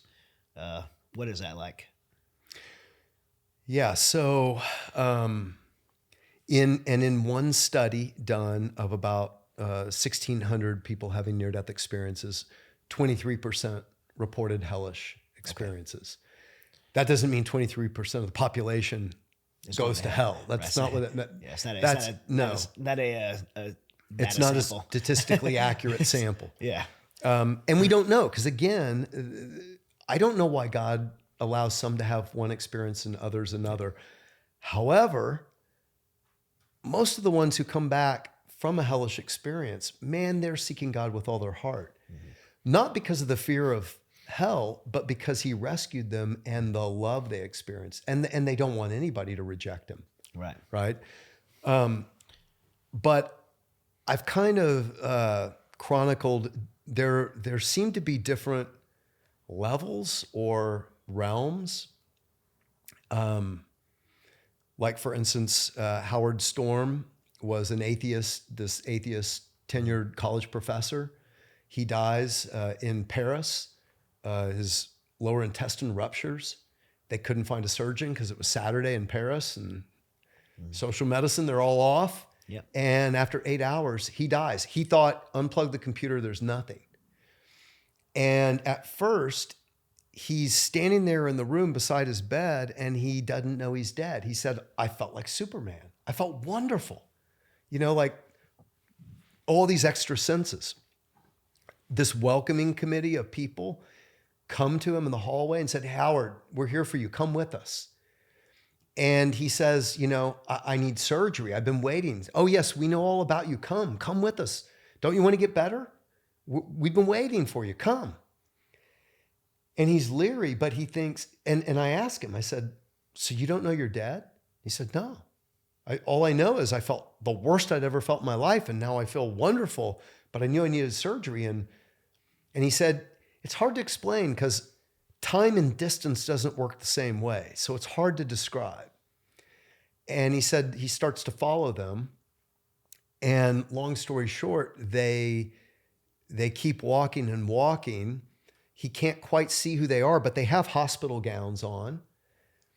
And it gets darker and darker, and he realizes this is not the hospital anymore. Where are we? And he says, I'm not going any further. And they're like, oh, yes, you are. You're going a lot farther. So he starts to try to get away. And he was a fighter. He was a wrestler. And he starts to fight them. And they start to fight back. And he soon realizes they're just playing with him. They're having fun. It's like a cat with a mouse. And then the fighting turns to biting and tearing. And Howard has talked to me about this multiple times. And he said, I had PTSD from it. It's not a dream. It's more real than this life. And he said, they did to me things that you just use your imagination. And it was the most degrading things you can imagine. Every kind of abuse you can imagine. And as this is happening to him, he hears inside, pray to God. And his first thought is, I don't believe in God. So think about this. And a second time, pray to God. And he thinks, I don't even know how to pray. What would I pray? So here he is in this hellish place, having the worst experience of his life, and his ego is still imprisoning him. And finally, the third time, he just starts to try to piece together anything with God's name. And he couldn't remember anything. It's like the Gettysburg Address and My Country 'Tis of Thee, God Bless America. And, But every time he says the name of God, these people, he thinks they were people, by the way, not demons, okay, but people that had been like him on earth. And there you devolve. There's no light, there's no love. And he said it's dominate or be dominated. It's the creature with a free will saying, my will be done. And it's a fight to the death for my will be done. And they start to say to him, there is no God, and now we're really going to hurt you. Stop saying that. You're going to be sorry because we're going to take you other places, and you think this is bad. But they're backing off. So he keeps doing it. And long story short, he remembers as he's laying there in infinite time, in this outer darkness, thinking about his life, and he remembers a song when someone had taken him to church, Jesus Loves Me. That's all he remembered. And finally, at his most broken point, we talk about rock bottom in recovery. Yeah. Yeah. Well, he says, I had to go to hell to hit rock bottom. And he cries out, Jesus, save me. kind of in desperation. He didn't know if he was, and if he was, why would he love me? Why would he save me? But this pinpoint of light gets brighter and brighter, brilliant as the sun, arms reach out, pick him up, take him out of there. And then he has that life review with Jesus. He comes back and he leaves his tenured professorship 2 years later to become a Christian pastor. Wow. Why would you do that? Yeah. Nobody leaves a tenured professorship. Jesus changed his life. That's what I would call an experience of like hell on earth. So there seems to be this realm all around the earth that is ruled by both fallen angels and people who have devolved. Devolved meaning died and... They've died, and their journey, the way Howard told me, is when you die, you're either moving toward God or farther away. Yeah. And deeper and deeper, you get darker, worse darker. and worse. Yeah. Because eventually you are completely, I mean, one of the things they say is it's hopelessness, because you realize you're being torn away from God, who's the very source of everything good. So the void is another place that people talk about. I think I told you about that, of just, it's like nothingness. It's just nothing. And they start after a while to feel nothing, but they're still conscious. And so they start to become terrified. And again, the people who cry out to God in that, he comes. It's like all he needs is a heart turning to him. This guy, Kyle, had an overdose. He was an alcoholic as a college student, and he's in the hospital from an alcohol overdose. He didn't believe in God. He dies, and he finds himself dropping. Another one of my friends, Paul, had a cocaine overdose. Same thing. He's dropping through this outer darkness. And he's like, I mean, he'd just done a plate of cocaine, right? And he was in with Colombian drug dealers. And he's saying, God, there must be some mistake. I'm a good person. I haven't done anything wrong. I've never murdered anybody. I've never stolen, you know? And he said the more he justified, the faster he dropped, until he cries out to God. And then this peace and this love right beside him. Kyle, so that's kind of like this outer darkness that I think Jesus talked about. Jesus talked about the outer darkness where there'd be weeping and gnashing of teeth. Yeah. The Bible also talks about like a pit, Yeah. chains of darkness, an eternal fire. Now, even as a pastor, I used to think, oh, that's metaphor. Right. Because you can't have eternal fire and darkness. Fire lights up the darkness. But what people who didn't even believe it or know the Bible consistently say is, you know, this is another realm. This is an otherworldly place. It's different. Yeah. I don't know if you ever heard of a guy named Brad Herring. So he's a friend of mine who's his burns are so bad. Like I think it's like over 90% of his body, like to where he shouldn't have survived. But drugs in a car, cooking meth, and car catches fire. He goes to throw the pan of like whatever chemical they had to make meth out of the car, and as it got aerated from throwing it, it lit on fire. And so the guy he's with leaves him. He's stuck in the car, burning to death. Guy gets scared, leaves him, so he's out in the middle of nowhere. And he says he's burning to death, and he felt himself fall through the seat of the car and then through the earth. And he's in his place, and he said there was no oxygen. He talked about no oxygen, the smell of sulfur, and just realizing that it was eternal, like immediately knowing that it was eternal, and feeling this absence of God. And that's the pit. So Yin, this Buddhist girl who committed suicide, which, by the way, I don't think every suicide necessarily goes to hell. Same here. I'm always careful to say that because I deal with a lot of people who are suicide ideations. I work in that space through the Mighty Oaks Foundation, so I don't want anybody to ever feel like I'm giving a green light for that. But it's like, but I don't believe that either. But every near-death experience suicide has told me they regretted it. They knew their life has purpose, no matter how hard it is. They saw that. They realized that. So Yin, And interestingly, Sebastian Junger, Yeah. he was interviewed by Joe Rogan. He has the exact same experience as Yin did. So Yin said she gets sucked through her bed and her soul starts to just drop. And she said, like through the layers of the earth and down, down, down. That's how Brad described it too. Yeah. And Junger described the same thing. And so now this is what's interesting is, he started to realize this is something real, but he has not yet come to faith. I think he's seeking because I think he's trying to make sense of it. But Yin ends up in this pit. And I told you, Jesus on this white horse, she believes rescued her.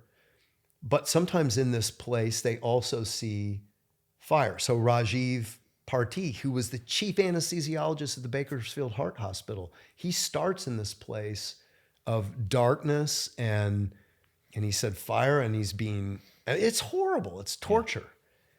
Which I think some people are like, well, why in the world would God allow that? If God loves us so much, why would he allow that? And a couple of things.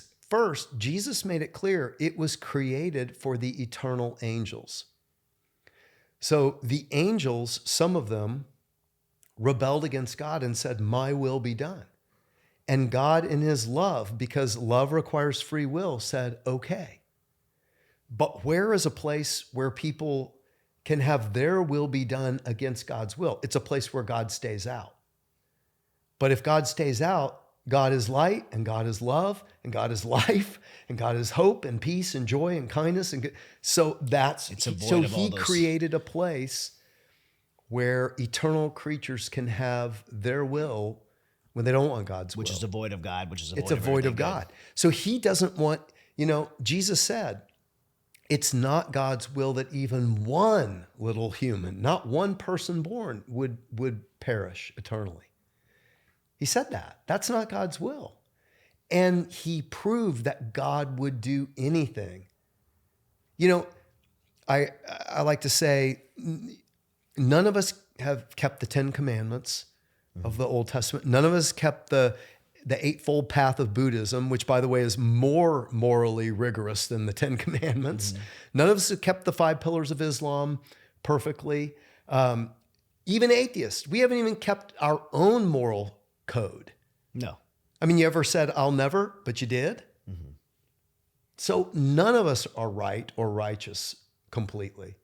And yet what God did is make a way that he's removed every barrier between himself and every human except one, our pride. So in our free will, if we say, I don't need God, I don't believe in God, I don't want God, I'm good. I'm good. In his great sadness, he says, okay.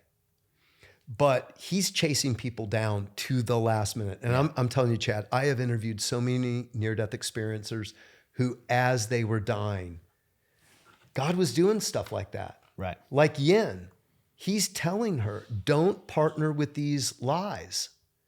They're lies. And she didn't. Like Howard, pray to God. Jesus loves you. These are thoughts that he's putting into the last second.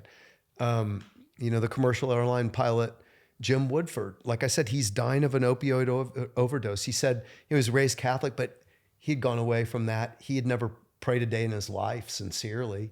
Yeah. He didn't need God. He was an extremely wealthy man. And he said, I realized it. The thought came to him, you've never thanked God for the life you thought was your own making.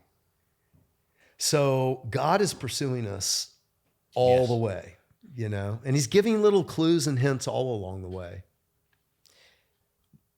You talked some about angels, some about demons, talked about the spiritual realm. Can you bring some clarity on angels and demons? Who are they?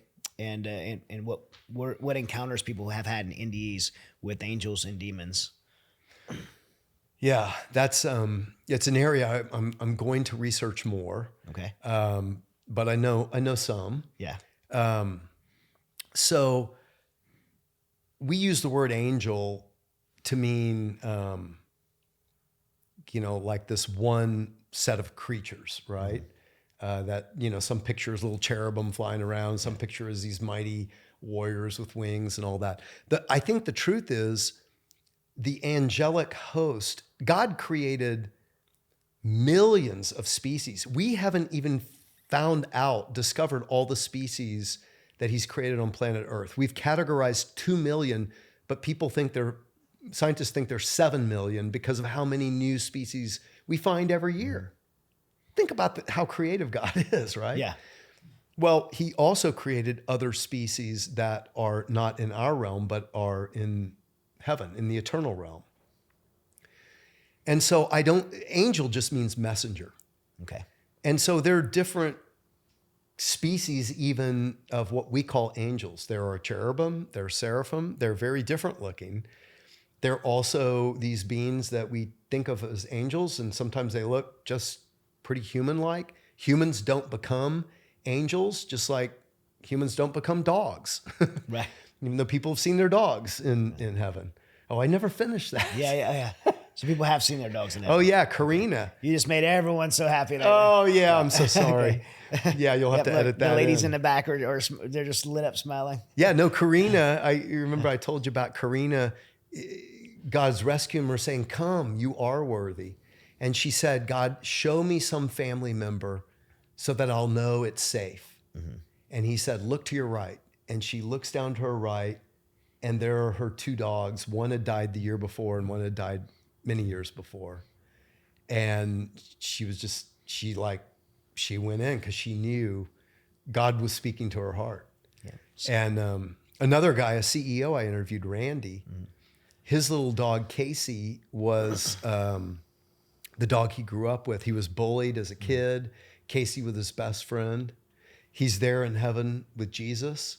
And Jesus is showing him all these things of when he was bullied and then when he was an agnostic and turned away from him. And he's like, why are you showing me these things? And then he realized, you were with me. And he said, yes, I was always with you, waiting for you to turn to me through it all. And then Jesus says, look. And he looks across this field of beautiful purple flowers.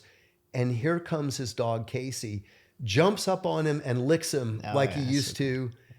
And Jesus says to him, see, I give you the desires of your heart. So all dogs do go to heaven, except little beady eye Chihuahua demons, because they're okay. They're my daughter way too evil. My daughter has one of those that she got rid of, and now my sister has the Chihuahua demon dog called Milo that we were just babysitting. So I get that. The evil no, they go too. There's redemption of all things, even cats. Even cats, yeah. I'm not a cat lover, but yes, even cats. Okay. I mean, heaven is all of God's creation restored to harmony, the way we knew it was meant to be. We know things are wrong, right? It's restored the way it was meant to be. What about demons? So what the Bible tells us is that demons are fallen angels. So they are, like we said, so God created not just us with a free will to be able to love God, but these eternal beings. I believe actually the reason God created this time capsule called Earth and humans is because we are starting not from eternity and making an eternal choice to reject God where there's no grace. Grace is God's forgiveness. It's what we don't deserve. Right. But in eternity, there's no grace because there's eternal time. Right. It's an eternal decision. I think God assigns us guardian angels. And the angels, it says in Hebrews, are longing to look into these things of grace, of what God's done by grace through Jesus. Mm-hmm. Because he's teaching eternal angels who are still innocent, by the way. In heaven, the angels who haven't rebelled are innocent, but they're free. So they still could choose to rebel, but they are assigned to us not only as our guardians, but they are also recording our lives. Mm-hmm. So that's another thing that, the book of Revelation talks about, but near-death experiencers have talked about the book of their life. They see it. And that's what's being played out in their life review. So it's kind of like a book, but not just in words. It's like the record relived. So I think they're learning too. Eternal angels are learning through us why God's will is good and his love is good and why never reject him again. So that when we all are eternalized, we cross that border or boundary into eternal life, we'll have a free will, we'll be able to love God and love one another, just like here, but we'll have the memory of the knowledge of evil and good and what was wrong there, even though it was a lesser degree. And so we'll forever choose God. I want to ask a question that's probably not your field of expertise, but I'm just curious because of your experiences. I just interviewed Dr. Stephen Greer yesterday.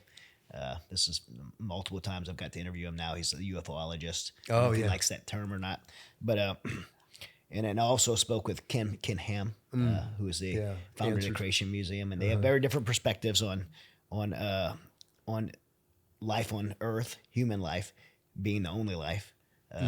What is your perspective on life outside of the God who created the universe and created all things, being limited to only creating human life? Or do you?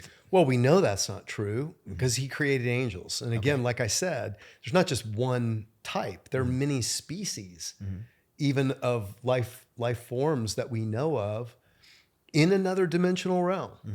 I mean, the Bible tells us that. Near-death experiencers tell us that. Jim Woodford, that agnostic commercial airline pilot, he sees where he was headed, this pit of darkness, and a creature that's calling his name knew him. And these three angels come and rescue him. And he said they were these beautiful, luminous creatures of light with the most deep purple, violet eyes.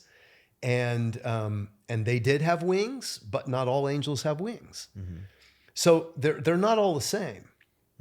And has God created other life forms in our universe? You know, I mean, I don't know. There are billions of galaxies. I mean, when you really wrap your head around it. That's where I'm at with it. It just seems God's so... Very probably. Yeah. Possibly. Yeah. But I don't know. It's so vast. It's infinite, right? From time, from physical, it's infinite. It just seems that God's so beyond capable of creating much more than just this one. But here's the other thing I would say, because when all those, I mean, one of the things you asked me at first, like, did you see yourself becoming this? Not at all, and I still think it's weird. Yeah, I do. It's great, though. It's oh my gosh, this is so weird, Lord. Like I know it just seems weird, but it's evidence to me as an engineer.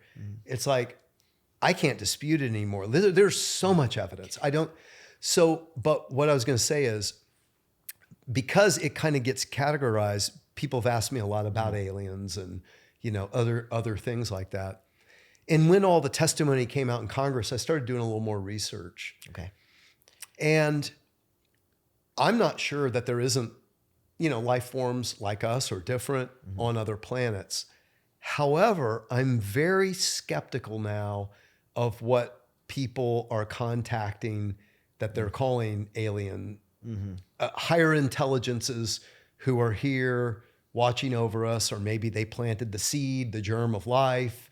There's all this speculation now, and for several reasons, but I'll just give you one.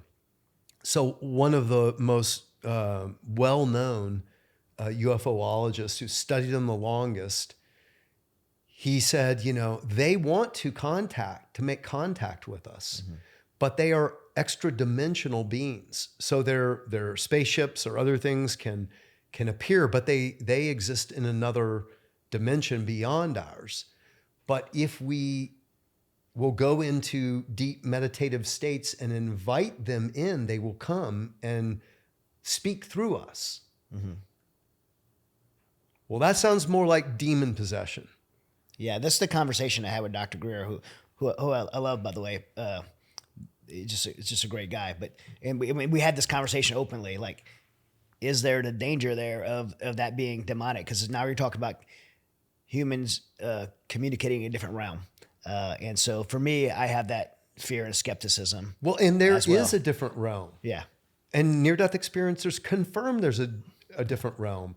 And they see Randy Kay, who was the CEO, he cries out to Jesus as he's going up, but he sees across the plain a battle going on. And he realized, and he saw demonic beings and he saw angelic beings, and it was like a battle. And he realized it was a battle for his soul. And he cried out to Jesus, and he goes to be with Jesus. But I think that's what we have to realize is that, there are alien beings who are another higher life form intelligence who live in another dimensional plane. And the Bible's been telling us that all along. So yes, and beware. Beware. Yeah. I love that you said that. There's a great quote that says, how precious must the human soul be that both God and the devil and angels or demons will fight over it. That's how precious each of us are. Well, one's fighting out of love for his children. The other's fighting out of bitter hatred to despise God. Hurt the heart of God. Hurt and harm. Yeah. So of all the work you've done and research you've done, I know you're still digging in because it's your life's work now. What is the most powerful lesson that you've learned that you could pass on to those listening today? Oh boy. I mean, there are honestly so many, but I'll tell you, for me personally, I think the most life-changing was because I'm a pastor, right? But I'm also a type A driven person. Yeah. I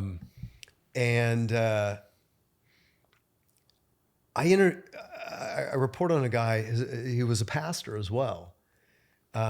Started a church in Cincinnati, and was doing a lot of good, right? I mean, reaching people, telling people the love of God. They did servant evangelism where they were sending people out to just do acts of kindness for people and just tell them, why are you doing this? We're doing it because God loves you. And we wanted to demonstrate that. So doing a lot of good. He dies on the operating table during surgery. He's up above his body. He's there. He's in the presence of God. He said all the same, the acceptance, the warmth, the love, the knowledge of just being, known and wrapped in love. He said, but at the same time, God asked me one question. And in the question, it was like he took me to the woodshed. He said, what are the names of your kids' best friends? And Steve said, they'd been to my house a lot. I was always friendly to them, but I didn't even know their names. And he was convicted in that the Lord was saying, you're doing a lot of good. That's not bad. You're doing a lot of good, but you're missing the most important thing. Every person matters to me, and how you treat every person matters to me. And for me as a pastor who had a church, thousands and thousands of people just like he did, it was a real kind of wake up call that,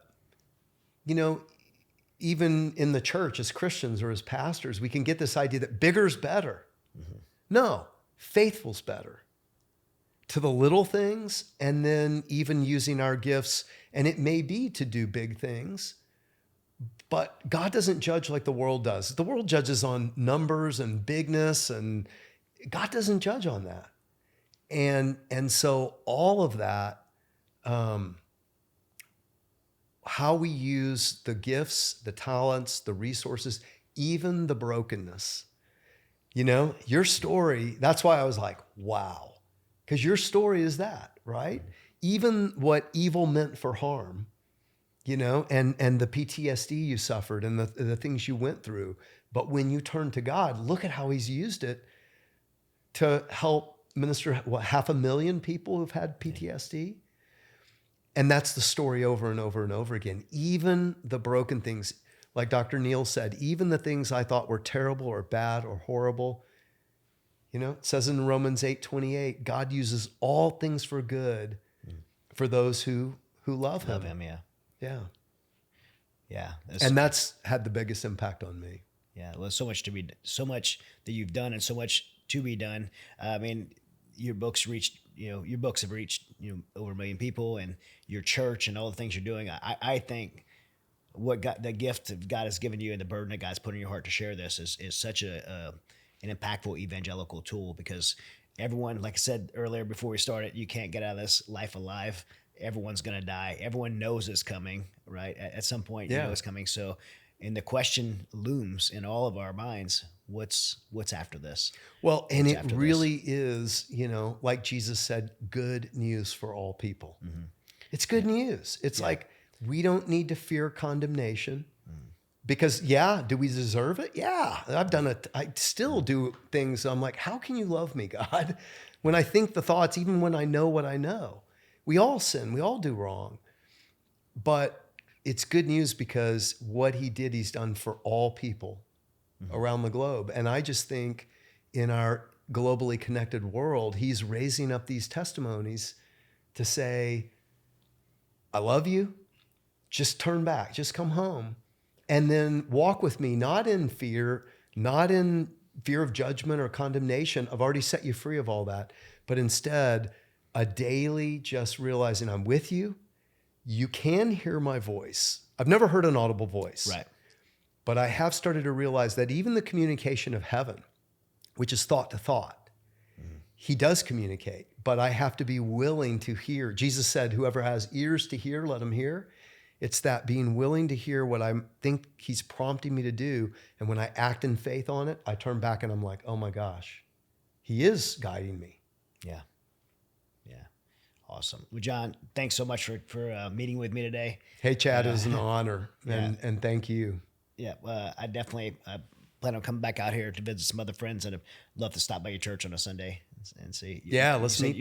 You said you're there. You do still preach there, right? Yeah. So if anybody's in Austin, where would they go to visit? It's Gateway Church, Austin, gatewaychurch.com. Okay. We have an online campus too that you can join any Sunday, and And we'll have links. We'll have links below, guys, in the show notes. We'll have links to the books, both Imagine Heaven and a new one, Imagine the God of Heaven. Imagine the God of Heaven, which I'm going to read podcast, which you can hear yourself from these people that I've interviewed. Right on, awesome. Yeah. Well, thanks again. We have some gifts for you. Awesome.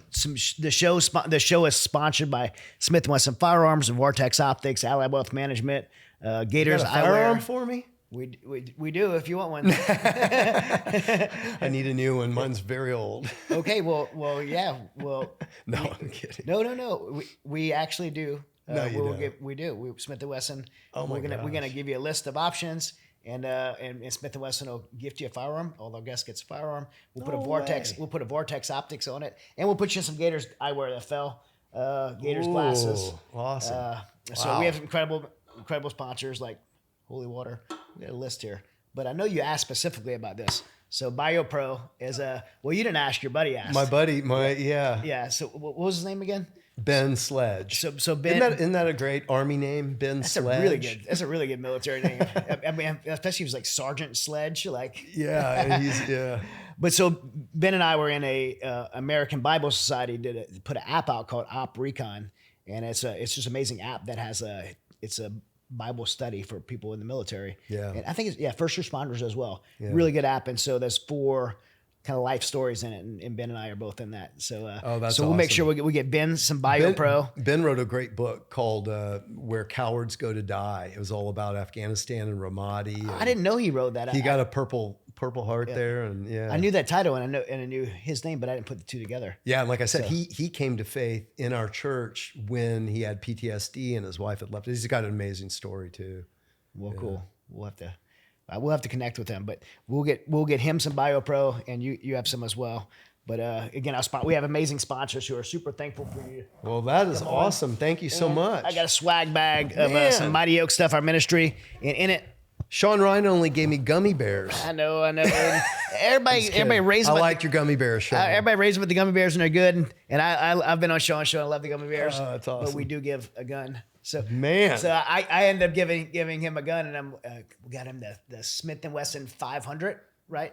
Wow. Which is the most powerful. It is the most powerful handgun in the world, and And so, but I got a second bag of gummy bears. So, no, yeah, Sean's awesome, and everyone does love those gummy bears. But we will work with you after. We'll make sure we'll help you pick a Smith & Wesson firearm. Wow. So okay. And if you ever want to go shoot it, I'm in here in Texas. We'll go shoot together. Oh, let's do it. So I would love that.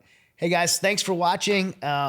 If you have not yet liked this, put a comment in the show notes below, and subscribe, whatever platform you're on, subscribe.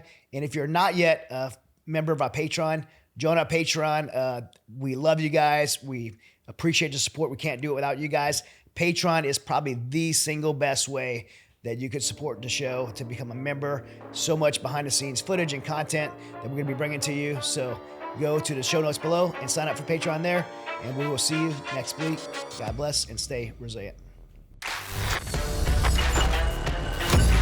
Hey, what's up, Resilient family? I am so grateful for each of you who tune in every week to hear our episodes. We have such incredible guests and topics that I am passionate about, our team's passionate about, and we could not do it without you. So we're thankful for you.